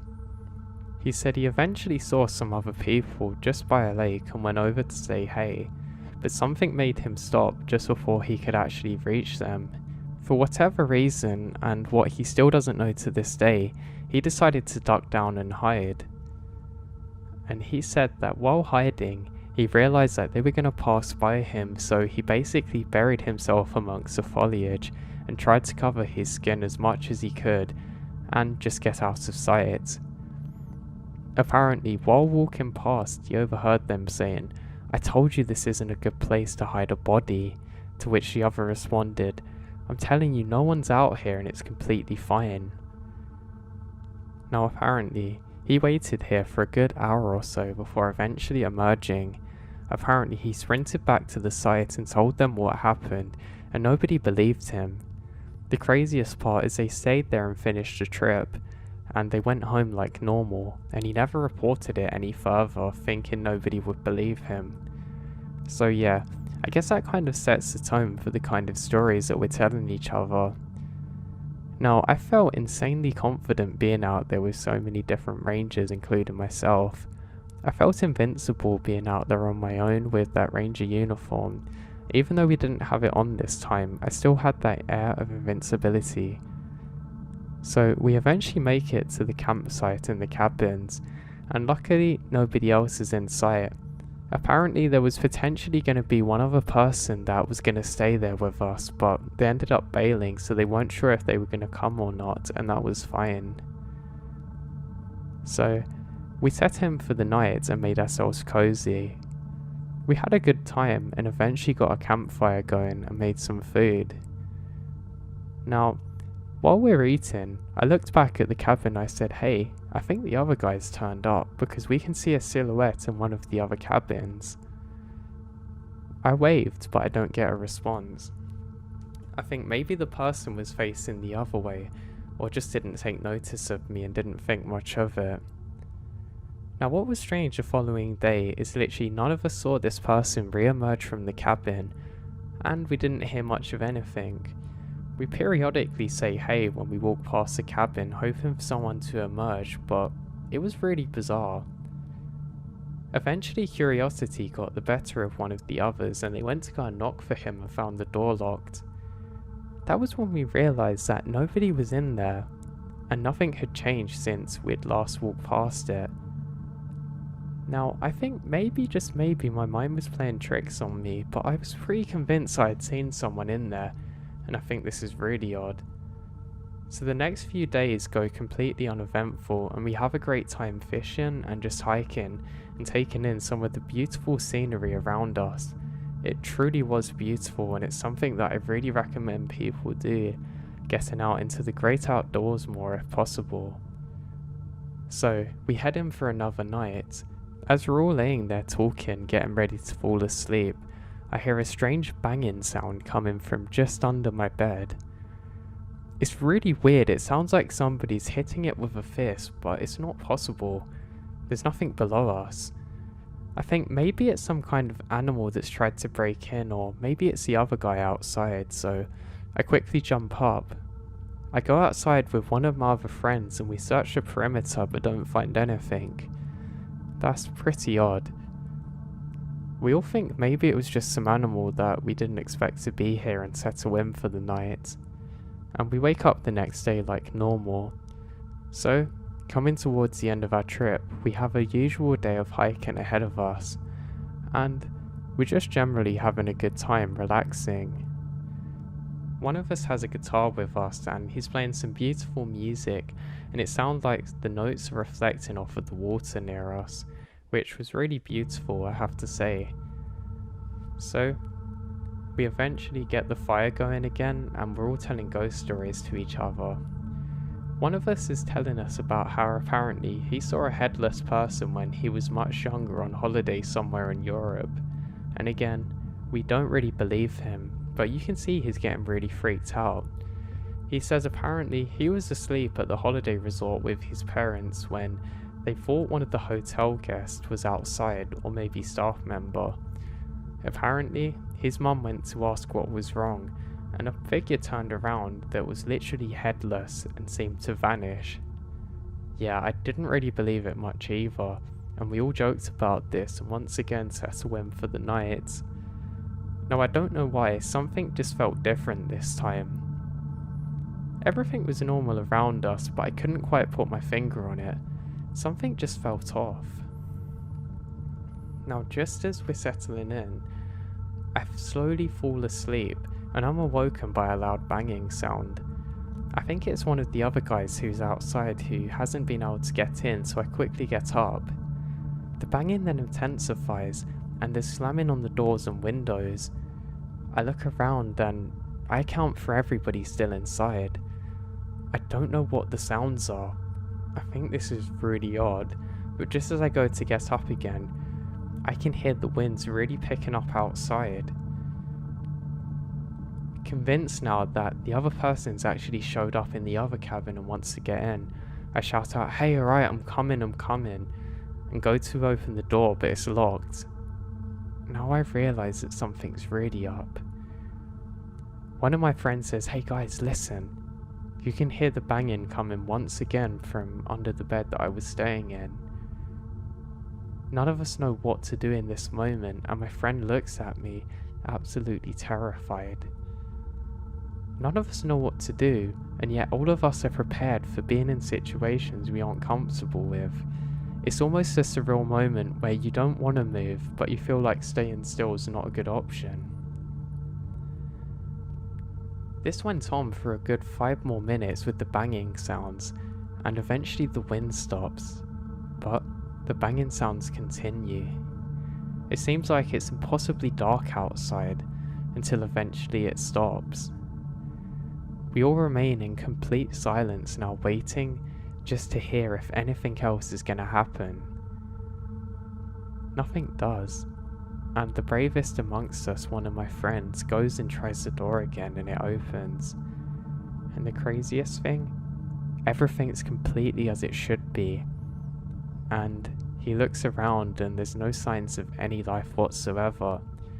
He comes back in and locks the door behind himself and closes all of the blinds and the sheets covering the windows. Something is definitely off now. One of us decides to stay on guard while the others go to sleep, and one of my friends switches with him after a couple of hours. I was very grateful for this because I was so exhausted from the adrenaline of what had happened that I needed to sleep. I must have only slept for about 20 minutes, but God, I was grateful for it. The next morning we woke up in silence and none of us really said anything to each other. We all start packing up our things immediately and cancel all the remaining plans for the day. I start to pack up my things, and as I move the mattress to get something I placed under the bed, I see a red thing that I didn't notice before. I move the mattress out of the way and eventually pull the bed up, and I can see a circle with a pentagram painted in what seems to be blood directly below my bed. I say, "My God, guys, and all of the other guys turn around and see what I'm seeing.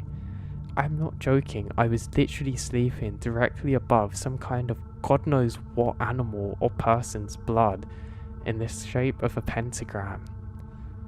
We didn't need to see anything else and we immediately start the hike back. I felt absolutely violated not realizing that I was sleeping above this thing. And maybe that was the source of all of the strange things that had happened the following night. I didn't know. I was just furious at the person that we were renting from not telling us that about the cabins.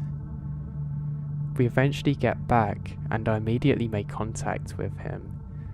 And apparently he knew nothing about it and he said he was going to send one of his guys over there to investigate and clear it up. We agreed that we would never go back to that site again. God knows what happened before or after we were there, but we were happier not knowing. I'm a long-haul truck driver, and I've seen a couple of weird things that I couldn't really explain. However, there was one which really takes the crown as being the weirdest, and I think you'll understand why. So I've been doing quite a long drive across state actually, and I was relatively tired of the drive. I needed to rest, so I quickly find a gas station which I can pull over into and ask if I can park in the back and just shut my eyes for a while, which they agreed.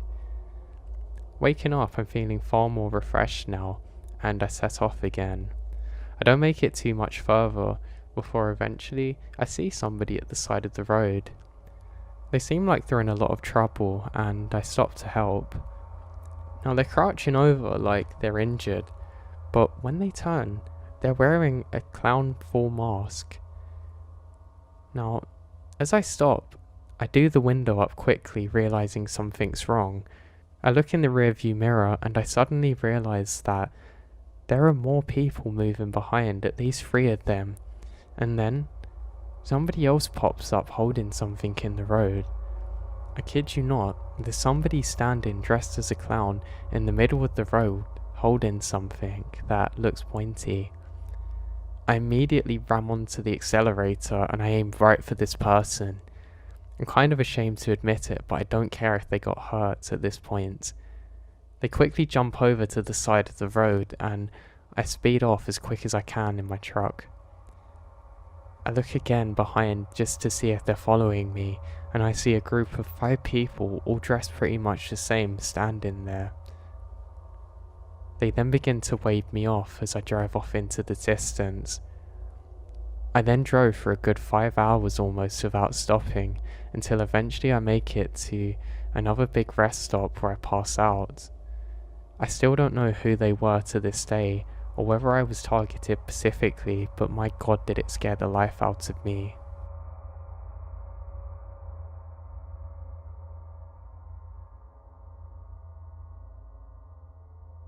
Last year, I was out in Colorado exploring campsites near Boulder. Got into camp around 10 PM, accompanied by a few flurries, no problem. I grew up in New England winters, so it didn't really make a difference for me.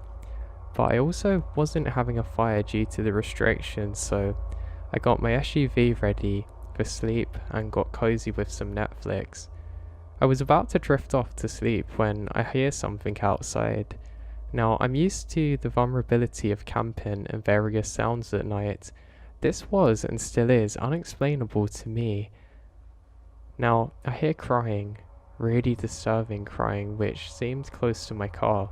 For reference, this road has a bunch of random dispersed camp spots, but none of which I'm too close to or have ever heard crying, and I shouldn't be close enough to hear that. I mute my Netflix and stay alert. The crying slurs into higher pitched laughter, and then slurs into low pitched laughter. Now, it's hard to exactly say what it was, but it sounded like almost laughter but crying. I think, God, what? The cry laughing was not like a hyena, and had a distinctive human quality to it. Now, this was definitely bizarre, to say the very least. Now, I've overheard some hikers talking, but this was different. maybe they were cry laughing. This actually scared me more than an animal. I've seen moose before, and for the record, the campsite had a lookout, and I don't know, they never spotted any here. So, back to my situation, the cry laughter moved and increased in frequency. Now it's getting quite weird. What I mean by this is that it cry laughed to the right of me, then cry laughed near the back of the car, then impossibly far out and back again. No way a person or animal could have moved so quickly without shuffling noises. It was almost surreal sounding.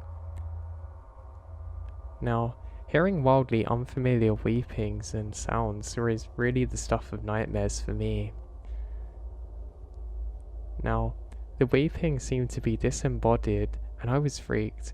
I told to myself, breathe like you know how to. You've got to move. I had a thought that maybe there was somebody living in the brush out there who'd lost it. Only came out past 10 PM in snow, and pranced around cry laughing with a rock outside the car waiting to smash into the window as soon as I looked out. But that seems unlikely. I was nearly froze, but heard that breathing. I really managed to get myself to move a little bit and think, and especially forcing my own breathing helped with that. I double locked my car doors, hoping that the beep would alert the intruder that I was awake and unhappy. I got out from my sleeping bag, even though I feared the movement would be sensed, and hopped into the driver's seat. I wanted to vomit, breathe, but turned the car on, the headlights and the brights. Then I took down the sun visor covering the windshield only partially to see my moose friend on the opposite side of the road, munching away at veg. Okay, are the weeping sounds coming from the moose? I'm not convinced, especially not because it's eating. Now, it took about 5 minutes to get to the end of the road, and I parked before hitting the main road to collect myself. I realised I left my propane. It was like $9 and I didn't want to waste it, so I took another deep breath. I decided to head back and survey the area. Certainly, I'd be able to catch anyone crouched in the bushes if it was a person, and I could just drive away. I had my headlamp and the brights on when I drove to the campsite, again taking a deep breath. I jumped out of the car to grab the propane and claim the space or stand my ground, that type of thing. But nothing. I can't explain it, so the stand my ground energy was short-lived.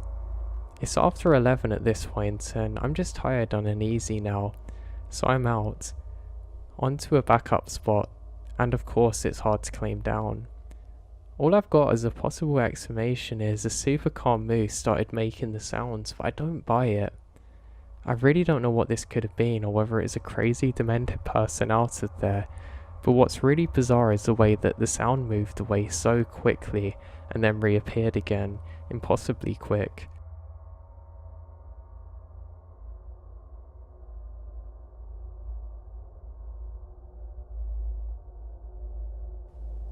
Now in 2017, one of my good friends who lived in Portland, OR, was offered a new job in Long Island, New York, and took it. He asked me to fly out so I could road trip with him across the country so he wouldn't have to be alone. Of course I agreed. I flew out from JFK to PDX. We have many stories from this road trip, but none stranger than what happened to us in Ohio. After a few days on the road, we had entered Ohio. I wish I remembered exactly where this took place, but honestly I don't recall. All I know is that it was past Zanesville, heading east. My buddy was driving. As I was reaching towards the ground trying to grab my phone that I had dropped, he suddenly said, "This old lady next to us keeps pointing at me. I think she wants me to pull over." I was always paranoid and saying, "No, keep driving." But he pulled over. A black Escalade with plates from Alaska pulled over in front of us. Out comes this lady who's no younger than 60 saying, "I'm glad I got to you boys when I did. Your tires are smoking." Now, it's important to note that we're towing his Camry with U-Haul that we're in. Side note, This happened in Sandsville. Now we got stuck in the parking lot, couldn't have found any backup, so had to rehitch his car. We realised later that he left the emergency brake on. Anyway, after she said this, we looked at each other completely puzzled and immediately turned to the tyres. They were absolutely smoking, like they had bullet holes in them. Now this is where it gets weird. Not even a few seconds after, we kneeled down to inspect the tyres and she was gone. No goodbye and no sound of the car. Just vanished. The whole interaction of her getting out of the car couldn't have been more than 15 seconds. I didn't have a doubt in my mind she had vanished, and I looked at my friend and he was very pale, confirming what I was thinking.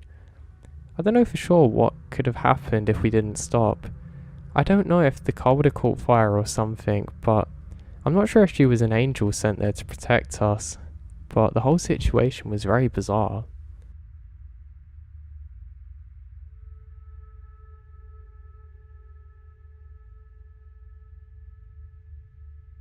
Working as a ranger, you always get the odd thing you can't explain, but sometimes they really go beyond the ordinary and into depths that I don't even know. There was one particular thing that we were doing for training where that we all stayed in the same little bedroom together pretty much. I guess it was like group bonding, and we were split into different groups, but mine had 2 other people in it, and we're kind of in like bunk beds, but they're more spread out than bunk beds. What was beautiful about this particular one is that you could actually see through the ceiling. They had kind of like a clear plastic sheet at the top, which was actually really nice, and if it wasn't rainy, you'd have a really good view of the stars and things like that.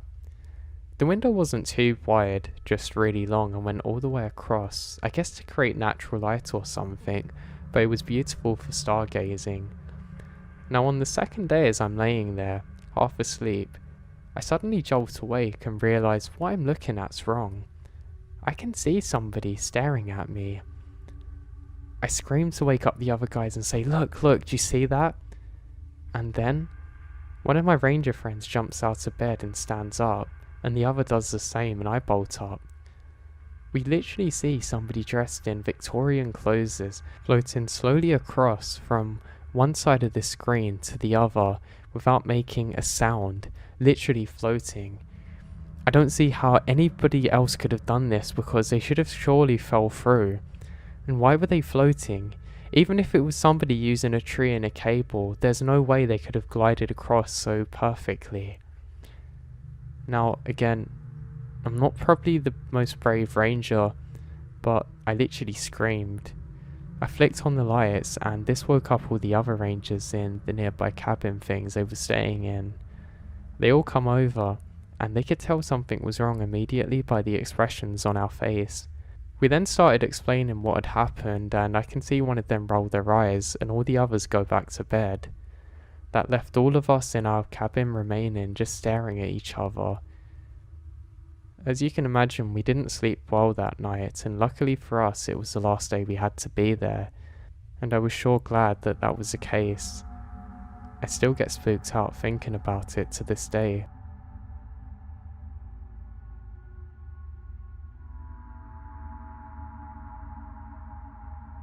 Now back in the mid-80s, we were driving through Tennessee on our way to visit friends in Texas. My mum was driving, I, a teenager, was navigating by using a paper map. These were the days before cell phones and GPS. We made it past Nashville on the I-40 pretty late at night. We're maybe an hour outside of the city. I'm charting our progress, old school pencil and paper. We pass an exit, mark it. A minute later, a summer thunderstorm hit. Literally all of the visibility has really dropped now to practically zero. All the traffic's gone to a crawl, and we decide to pull off for the next possible exit and find a motel to spend the night, because there's no way we're making significant progress in the storm. Slow white knuckle driving ensues. An exit looms up on the right, no signage we can see in the downpour, and we take it. At the top of the exit ramp, we turn right towards a brilliantly lit up gas station. Left turn was onto an overpass crossing I-40, no lights, from that side of the interstate. On the dinky little road now, to our right, is a gas station that we're rapidly passing. To our left, and back behind some trees, what appeared to be a hotel, but you couldn't make out much of the signage in the rain.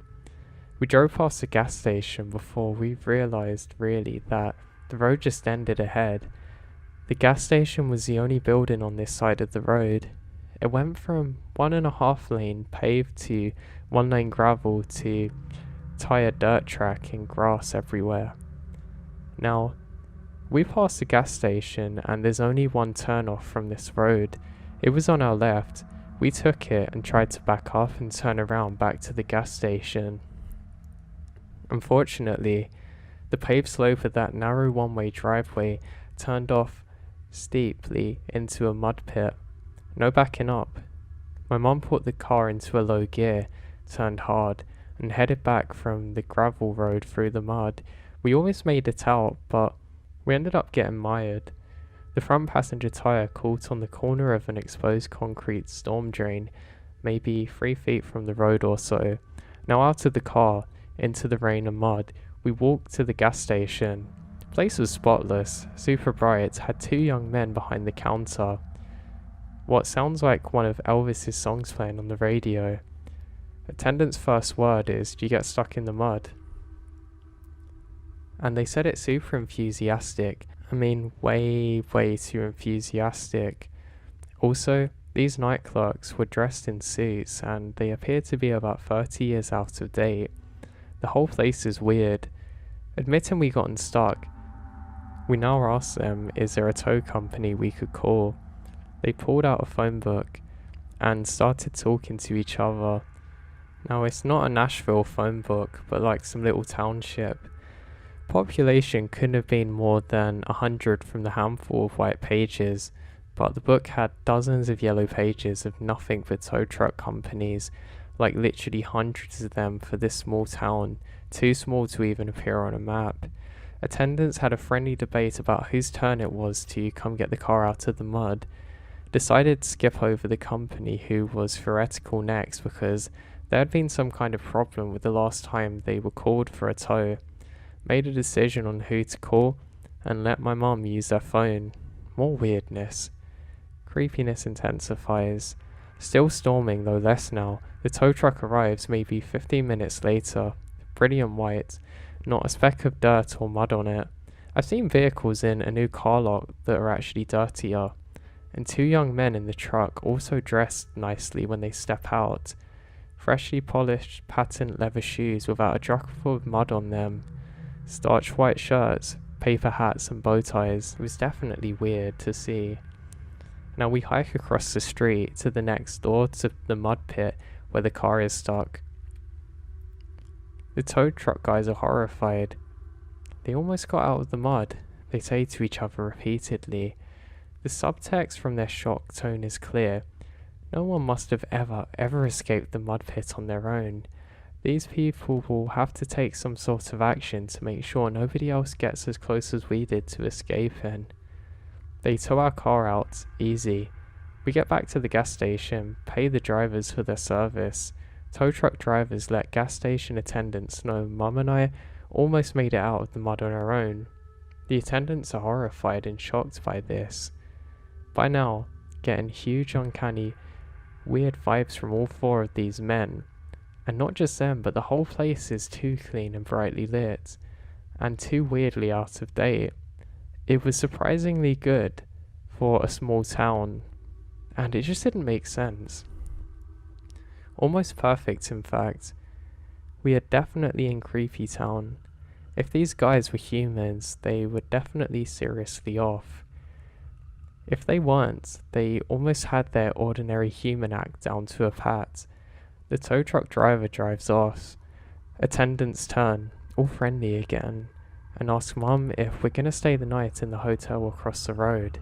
They're so excited that we might spend the night there talking about how great it is. My mum and I made non-committal noises. Return to the car. I tell Mum we are not staying the night here and she wholeheartedly agrees. The rain is finally letting up. drive straight out to the interstate, did not pass go, did not ever go nearby this creepy old motel again. Drive down the I-40 to the very next exit. It was maybe 5 miles. Pull off, spend the night in a kind of dodgy but ordinary motel, but at least it's not the Bates Motel, we joke. The rest of the trip goes well then. Several days later, on my way home, my mum and I decide that we would really like to see the creepy old town in the daylight again. It couldn't have been more weird than that, could it? Heading back up the I-40, we pass the exit where we actually did spend the night on the way down.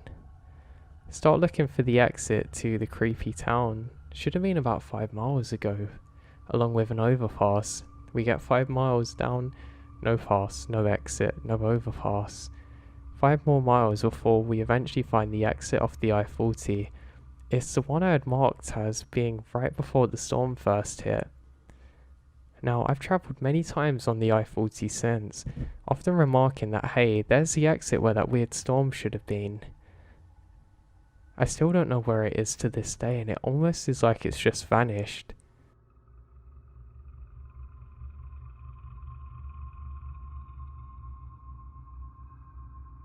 A long time ago, my brother had an office near the Canadian border in Washington state. I often had to travel over there to help the staff train. Now, being a guy in my late 20s, single, I like to get away for a few days. I also like to make a few extra bucks by volunteering to go wherever there was help needed. I would usually fly up there, but some occasions when I needed to bring equipment or materials down, I would drive. This one particular time was about 17 years ago. We bought a bunch of equipment in a wholesale and needed to deliver this and some other odds and go up to our office in WA state. Of course, everybody knew I'd volunteer for the drive. I was told to drive a box truck up there and leave it and fly back. Prior to this, I would drive a company car or SUV, but no worries, the box truck wasn't that big and probably was about the same size as one of the rental U-Haul trucks. I always preferred to start my driving journey towards the end of the day mostly, because I'm one of those people who likes night driving. For the majority of my journey it's uneventful. I only stopped at gas stations and the occasional rest stop to take care of nature. At some point near the California-Oregon border is when things start to get bad. It was approximately 1 o'clock in the morning and I had stopped at a rest area, probably the last one on the California side. On the far side, I don't remember seeing some truckers or anything, but basically the parking lot was empty. By this point, I wasn't really thinking of anything creepy or out of the ordinary.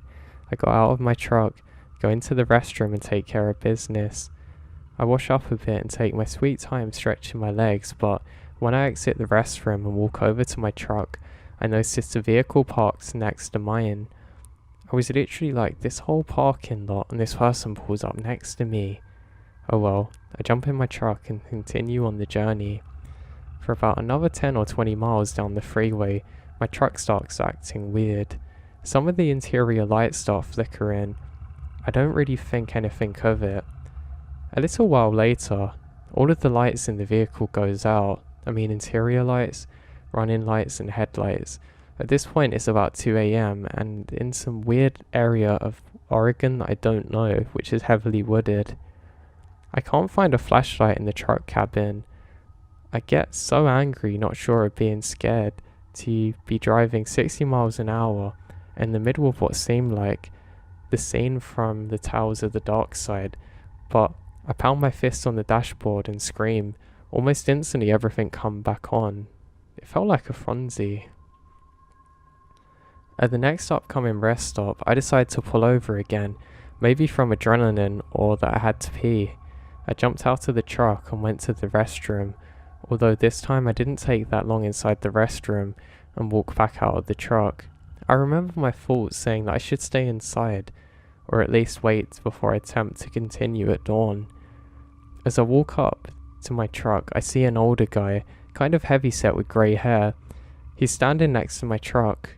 I didn't see his vehicle near mine, but just assumed that he was outstretching his legs. As I walk up, he starts a conversation about the weather or something, and a very light snow starts falling, but not the kind of stuff that stays on the ground. I wasn't paying too much attention to him because my first impression is that he's just a lonely old guy that wants to chit chat. Then he said something that made the hairs on the back of my neck stand up. He's looking at my truck and says, you got any mechanical problems?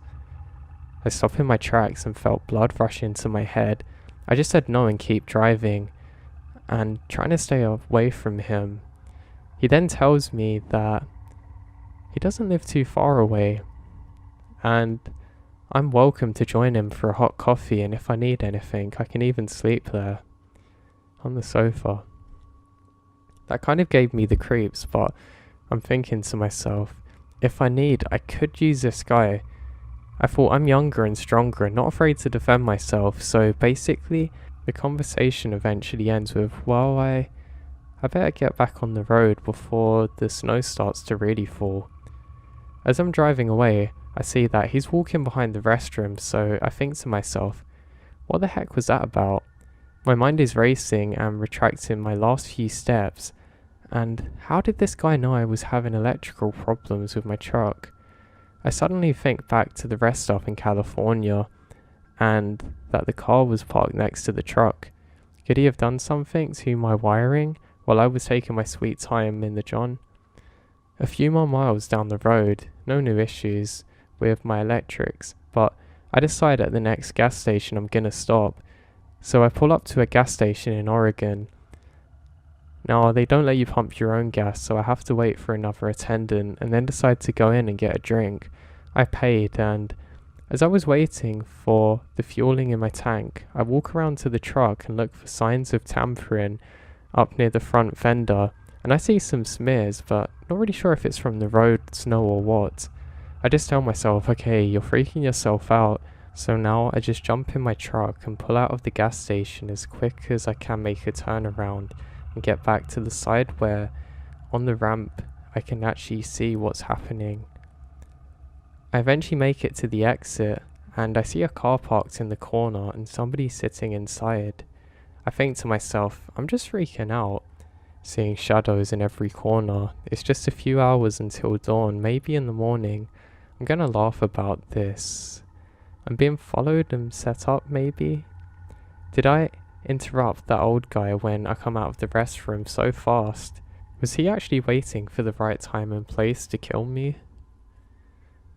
Well, as I continue driving on the snow, it starts to get a little more concerning. I didn't grow up in this area, or one that has a lot of snow, so I'm not too experienced with this, and I know when to look for hazards, however. But I look out of my rearview side mirror and see a pair of headlights trailing behind me, which is odd because most drivers pass up, and this person is following me. I'm already going well under the speed limit, but I drive a bit more slowly to try and let them pass, but they don't go anywhere. At some point, I'm getting closer to a larger city, Portland. It's still dark and snow is slightly falling now. I decide to pull over again and maybe the car will go around. I quickly exit and I make it towards a freeway, and a gas station is not too far away with a patrol car parked over there. I immediately pull up to the cops and get out. This is a lady officer and I start making conversation with her about the snow and expected conditions. I'm thinking about telling her about the car behind me, but all of a sudden I felt silly. What was I gonna say? I think I'm being followed by an old man. She's kind of nice and we're talking for a bit and she says to me, where am I going and coming from? She then suggests that I stop for the night and starts to tell me about the dangers of driving sleepy. I took a look around and said, yeah, I will stop for the night, but she tells me that if I go down the road a couple of blocks near the 7-Eleven there's a motel. I look around and don't see the car anymore. I decide that I will stop for the night and go in for a sleep. As I pull up to the motel, I decide to park the truck away from this area, and I ended up going quite far behind the motel so that I don't have to be seen from the road. I got into the motel room as quickly as I can and locked the door. I can honestly say that I didn't get much rest. I watched TV and nodded off, and I would be wide awake at every sound. My mind kept racing back to recalling all of the events before the California border, to my conversations with the police. Maybe he saw me talking to the cops and decided to take off. Maybe he was waiting for me to pull over at another rest stop and complete his plan, whatever it is. But why would a stranger invite another stranger to his house in the middle of the night at a rest stop? Why did he ask me if I was having problems with the truck? Finally, it's about 7 a.m. and I decided that enough is enough, and I get up to go out and check what's happening and have a big breakfast and then continue on to my office without anything weird happening. But I've always wondered what happened that night. Was I actually being followed or what?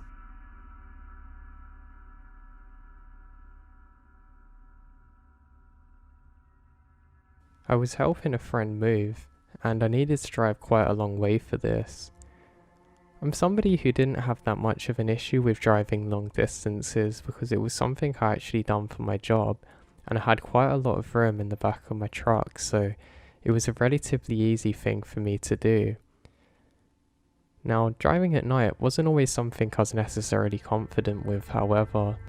I was aware of the dangers of the roads and nodding off, so I made sure that I always had a really good supply of coffee and everything.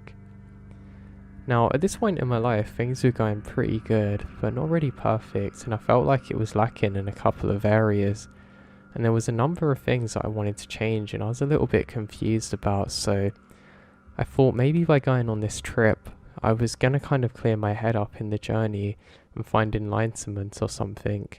So I set out for this particular trip relatively early, and it was quite a good thing. I'm able to miss a lot of traffic this way, where people are already at work, and I'm probably going to miss the people that are coming out of work too, because I'm getting away from the big city now. And I had no issue with this. I managed to make ground pretty good, and I was feeling fairly confident. After making some pretty good progress, I saw a gas station that I decided I was going to pull over to. So I start to fill up with gas, and I realised that the person in there is kind of looking at me funny. I don't know why, but they were just sort of staring at me, giving me the old side eye, and I thought, oh boy, this is great. I'm going to have problems now when I go in there. Sighing, I can finish filling up my truck, then head in. I say, hey, how's it going? And he says, sorry, you can't fill up that truck. You can only fill up buildings, and starts bursting out laughing. Now, I don't know if this is the worst attempt of a joke that I've heard for a long time or what, but it was pretty weird. And the way he was laughing was almost like hysterically. I handed over the money and he said, yeah, I'm gonna get the change in the back, and headed out. I said, no, it's fine, and started to leave when he says, hey, don't leave, and I quickly get back in my truck and leave. I was actually worried that I hadn't filled up with fuel at this point, and maybe it was just water or something stupid, and he was trying to trap me there, but this was the first thing that was odd. You know, it wasn't one of those mainstream ones, it was like a franchise thing, but it looked really dodgy. I suppose it wasn't a good time to stop or place, but I needed to. So yeah, fueled up and ready to go, I continue on my journey now. After a good number of hours, it's starting to get pretty late, and I'm actually off of the main roads taking some back roads.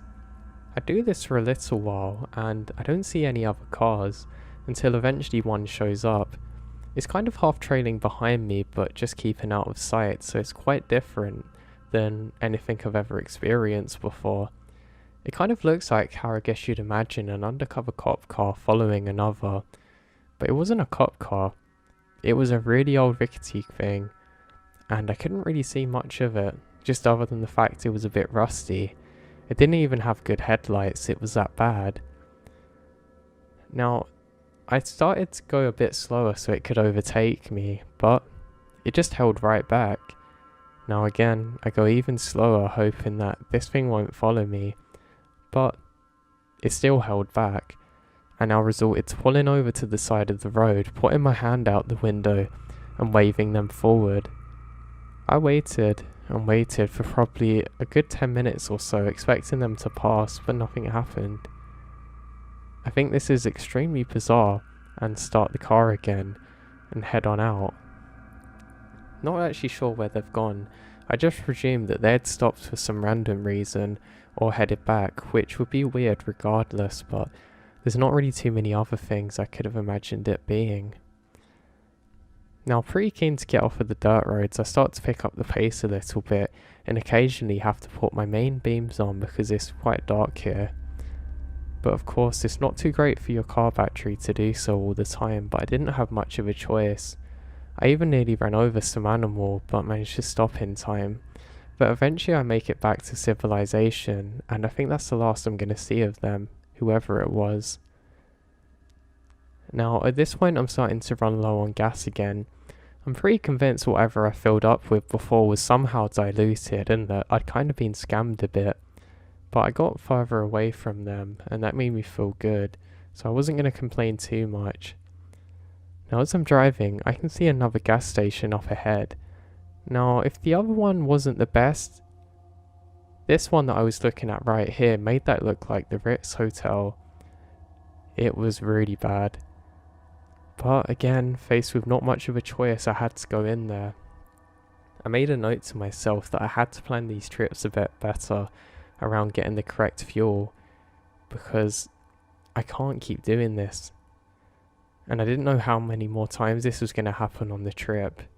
I can see there's no other cars around, but they do have a light on, a single light. I began filling up with the fuel, and the same thing happened weirdly as before. I'm kind of just getting the feeling that I'm being stared at, and I look, and once again, somebody looking like they've just come out of a horror show is staring at me. They're quite big and menacing, and clearly missing teeth, just side-eyeing me. They're trying not to make it obvious, but it kind of looks like when a dog's glancing at you when you're eating food and you look at it and it looks away. Yeah, it's pretty weird. And then, I notice a car stops next to me. Now they slow completely down, and there's a bunch of people staring at me that I can't make out too well. They kind of just give me a dirty look, and I just look back at them confused, and they drive off. I think, God, I really am in the middle of nowhere now. These people really want to make me feel like I'm not welcome here, and I reluctantly head inside to go and pay for the gas. Now, I had exact change with me, so I was pretty happy that I didn't have to wait around. I get in there and he just stares at me.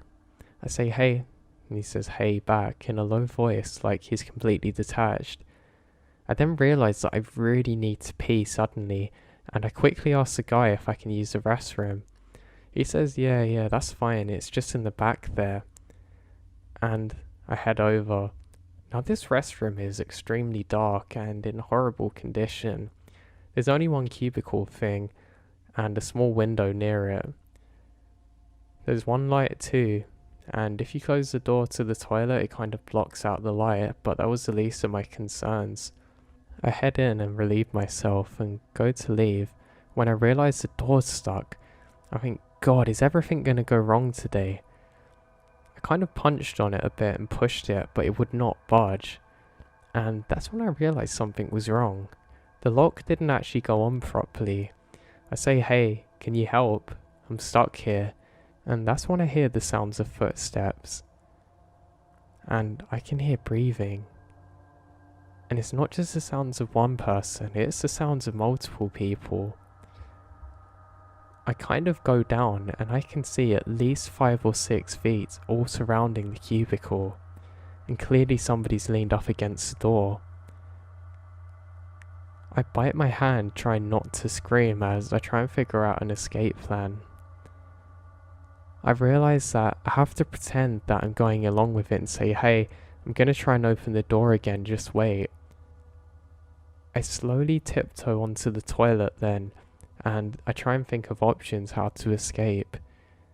I start putting my own force on the door and pretend that I'm trying to budge it open when I realise my only escape is through that little toilet window.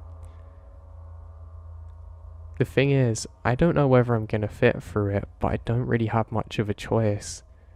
I say, hey, get back, I'm going to kick the door now if anybody's there. And I start pretending to thud on the door. While doing that, I slowly climb up to the window and within probably less than a second, I managed to kick the window open and quickly slide out. I ended up leaving my jacket there in the process, but that was the least of my concerns. I hopped down and immediately start sprinting. I'm not looking behind myself, I'm just completely engrossed with trying to get out of there. I sprint probably for another 10 seconds and make it to my truck. I quickly get in, find the keys as quick as I can and start the engine and literally floor it out of there. I had 1 second to look behind and I can see that whoever was in the till had now moved outside and was near the tree line. I drove at absolute top speed pretty much for probably a good 20 minutes and I burnt through so much fuel, but I didn't care. I was so tired and just ready to get over to the friend's house that I didn't stop driving until I eventually reached it, with the fuel gauge basically on empty. When I arrived, I ended up falling asleep immediately, and I woke up the next day feeling absolutely exhausted. I started telling my friend about what had happened, and he said, yeah, there's some really weird people out there, you've got to be careful. I asked him if he ever heard of anything similar, and apparently people disappear along that stretch of road all the time. I eventually completed the move with him, and I drove back a complete different way, which actually added a whole day to the journey, but I was never going to chance going back there again.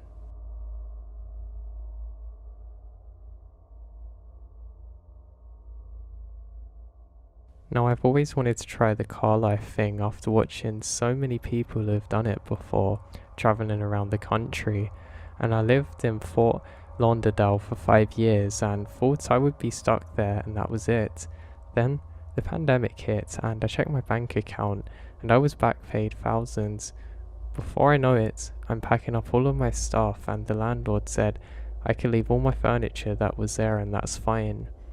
I'm now on 95 heading north, laughing and actually leaving and couldn't believe it. I managed to get a hang of the whole car life thing and it seemed somewhat normal and comfortable being able to stealth park in different locations without detection. I had not done any off the grid stuff yet, but was more comfortable by the time I reached the lake, Tahoe. I was hiking and asked some guy with his dog, who's local, if I could sleep in my car because Tahoe seems tricky. He said that there was a place up the mountains called Hope Valley. It sounded good, so off I went. Now Lake Tahoe is already very high in altitude, so it was a few thousand feet higher than that. And it was past July. As I reached the area, I saw a small parking lot that was an entrance to a wildlife nature preserve. It was closed and empty, so that would do. I'm all settled in with my blanket and the sun setting and the temperature's plummeting. Before I know it, it's pitch black and zero visibility. I start to hear wolves howling, and at this point I'm game. This was the experience I wanted. It was a little creepy, but I was fine.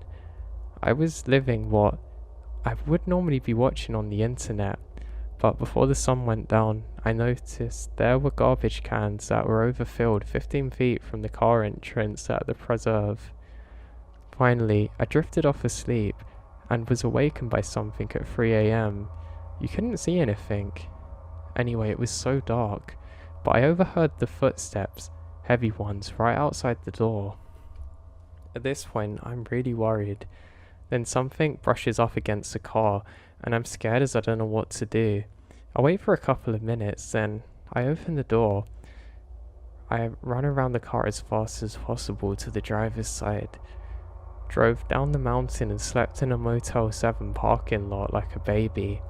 Never made it through my first and only off-the-grid camping adventure, and I won't forget it. The only other time that something creepy happened was up in Mount Shasta. I drove halfway up the mountain, parked on the side of the road and got out and started walking into this trail. I made it about 70 yards in and I hear a low growl. I've never ran so fast in my life. The rest of the trip was the best I ever did in Montana.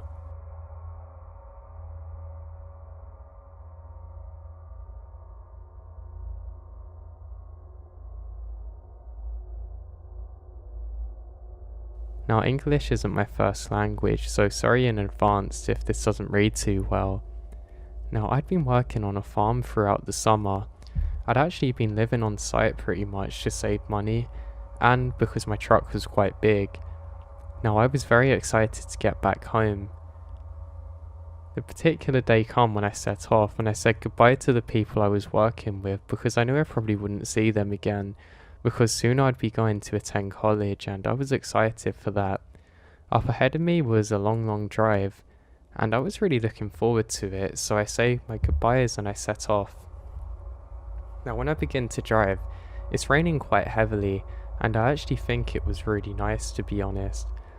I couldn't see too far up ahead of me, but it meant that I was in a nice peaceful area where I could really be away from everyone. It took me about a good 5 minutes of driving before I eventually get out into the main roads. Now the main roads are nice and there's not really many other cars around. I'd see the other occasional ones, but the closer it got to dark, the fewer and fewer they would become. There was quite a lot of houses around where I was driving, but not too many because I was getting closer and closer to the forest, and obviously when you're there, there's not as many houses because there's not as much space for them. I eventually make a turn and finally enter the forest, and it's really beautiful. There's the odd bus station that I pass, but not really much of anything. I'm not driving too quick at this time because it's still pretty wet where I am, so I just have to be cautious and just let my mind drift off. I'm kind of more focused on what I'm going to do next and what my next steps are, because obviously I'm excited to go studying and it's a science degree, so it's going to be pretty involved and it should open lots of opportunities for me to study wherever I want afterwards too and get the jobs I want.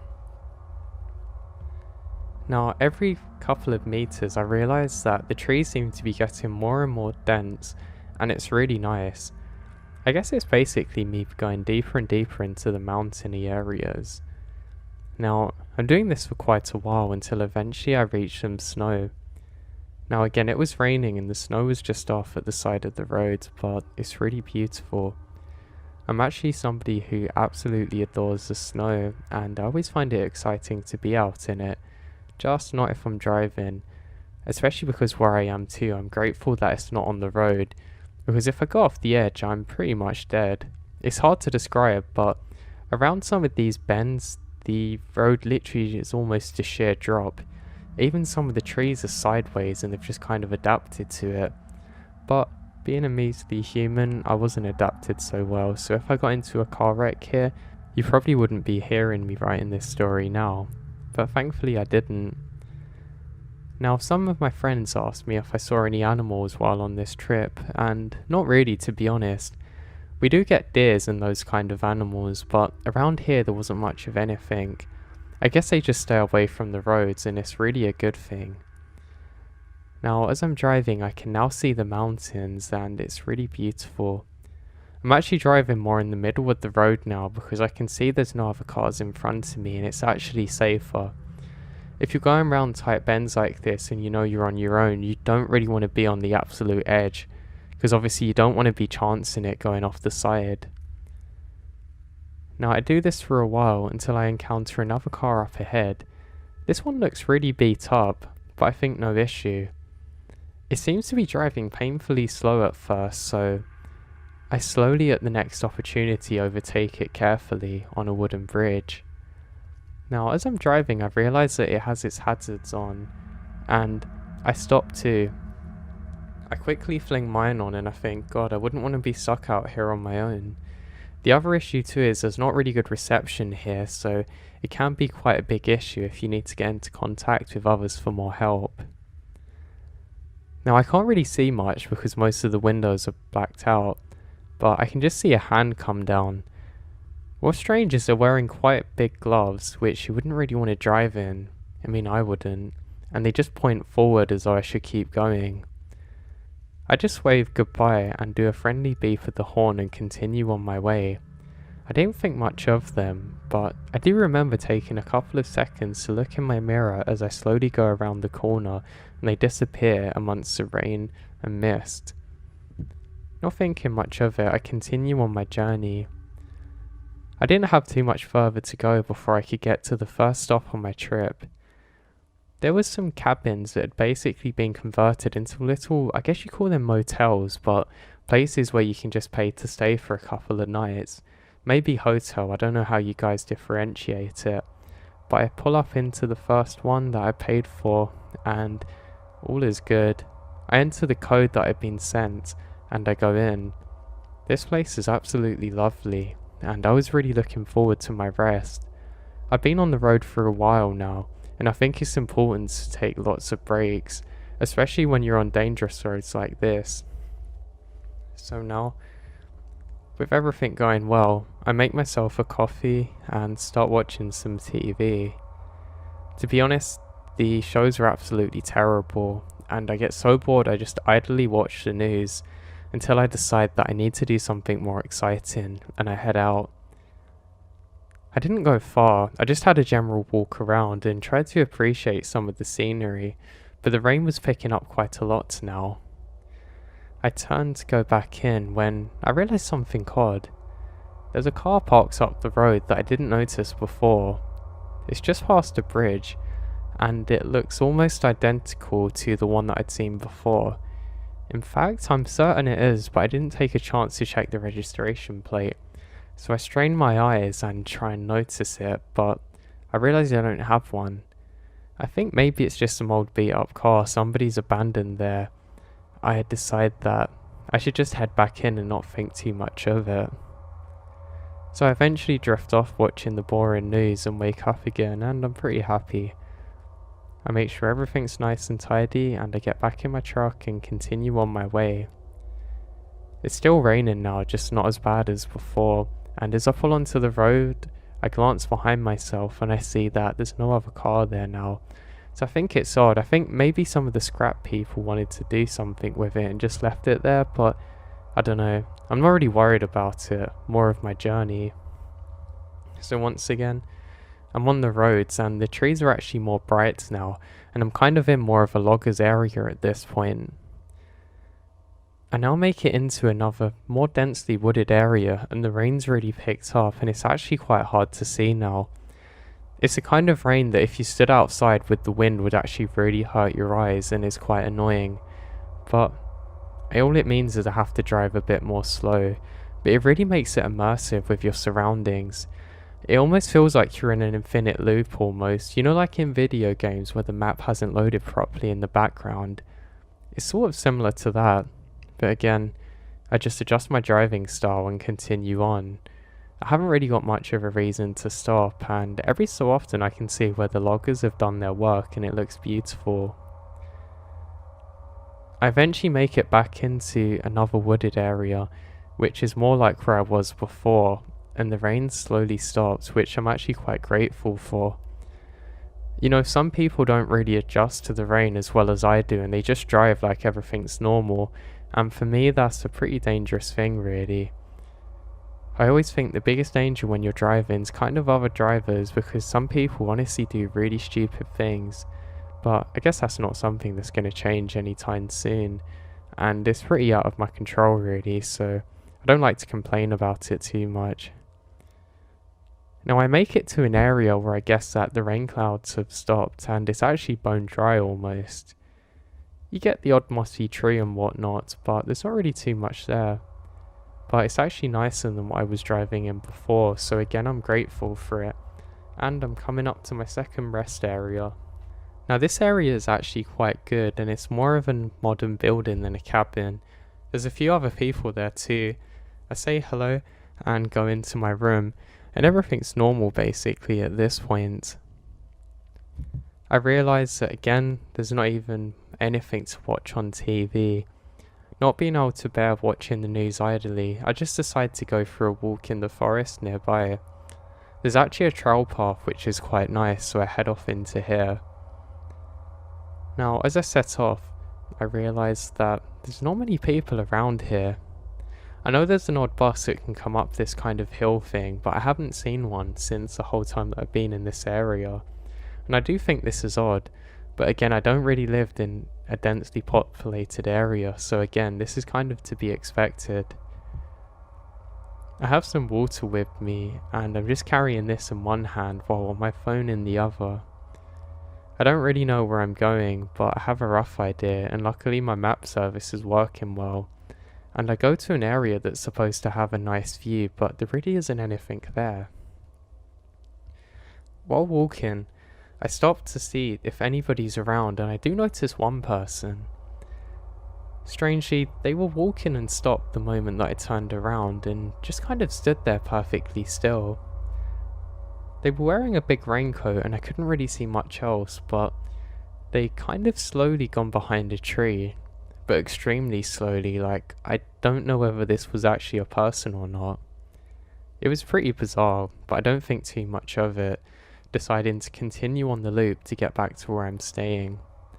And I get back and just settle in for the night, and nothing odd really happens here. End up waking up and getting in my truck again for the final leg of where I need to go. Now, when I'm in my truck, everything's as it should be, so I'm relatively content. I do notice a strange smell similar to gasoline, but I'm pretty convinced it's coming from one of the other cars in the lot here, and I set off on my way.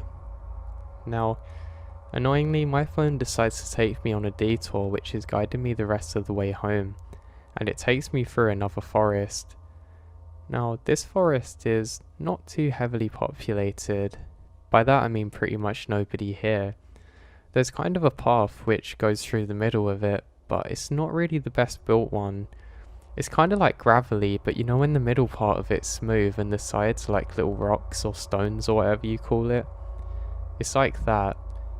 And every so often I have to completely go onto the other side of this road to avoid trees which are half fallen. Nobody ever comes to really service the road clearly, and it's not the kind of place that you want to stop again. It's one of those where if you go off the side of the road, most of it's into little crevasses, or I don't know how you say it, but those things that you can just drop your car into and not come out of again. Kind of like in Jurassic Park maybe. But yeah, it's not really the best of conditions. And while you're driving, you actually kick up quite a lot of dust behind you, so it actually becomes quite difficult to see if anybody's approaching behind you. And the other issue I realise this will create is if another car's coming, all you're going to see is a big dust cloud ahead of you and just have to stop and hope they don't hit you. I was prepared though. I'd turn on my lights in the event of this happening, but it didn't. I go further and further, and I finally see a car park. Now, to my absolute surprise, I see that same car once again, the beat-up one I'd seen before without a registration plate on it, which I do think is extremely bizarre, but I just convinced myself that this place is quite small and they're probably just going the same way that I am, and don't think too much of it. Deciding now that it's probably a good time to get out of the forest, I actually step on it a little bit. That's when I realised something strange. I don't seem to be getting any closer to the destination that I thought I was. It's almost like I've been going in a big circle, which is bizarre. I check my phone again, and I can't seem to get any signal, which is really annoying. I ended up pulling over at the side of the road, and I notice a new dilemma. I'm pretty much out of fuel, which is really strange, because I was convinced I had a full tank the night before almost, having recently filled it up, but now there wasn't anything there. Something else strange, one of my back tyres is out, which again was fine. I did look for a sign of a puncture, but I couldn't see anything, and I think, wow, this is really good.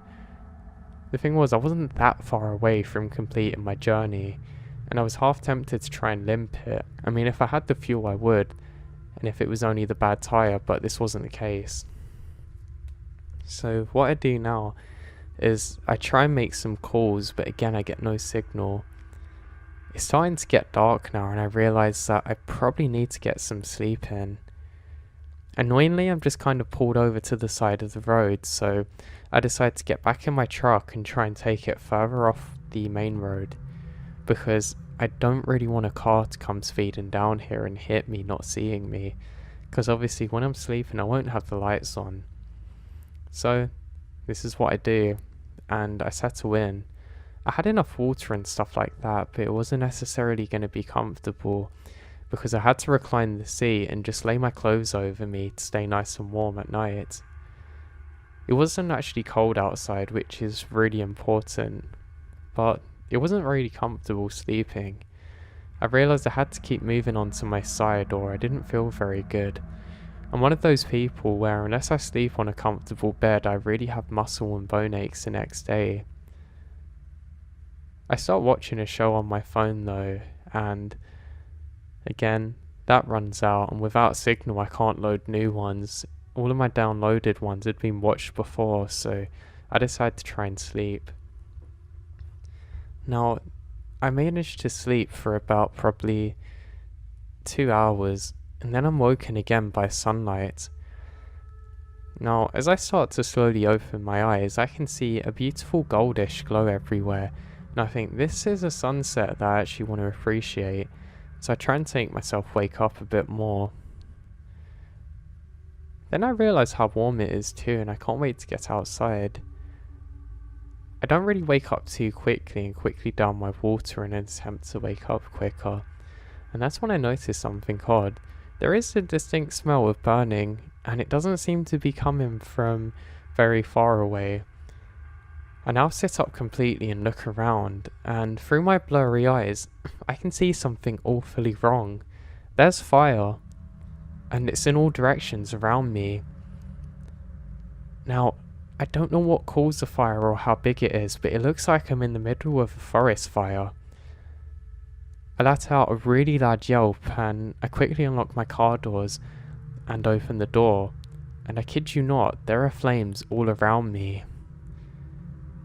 Absolutely petrified and not knowing what to do, I quickly grab the remainder of my water and throw it towards the edge of the fire, where that I think I can see an opening, and thank God it actually worked.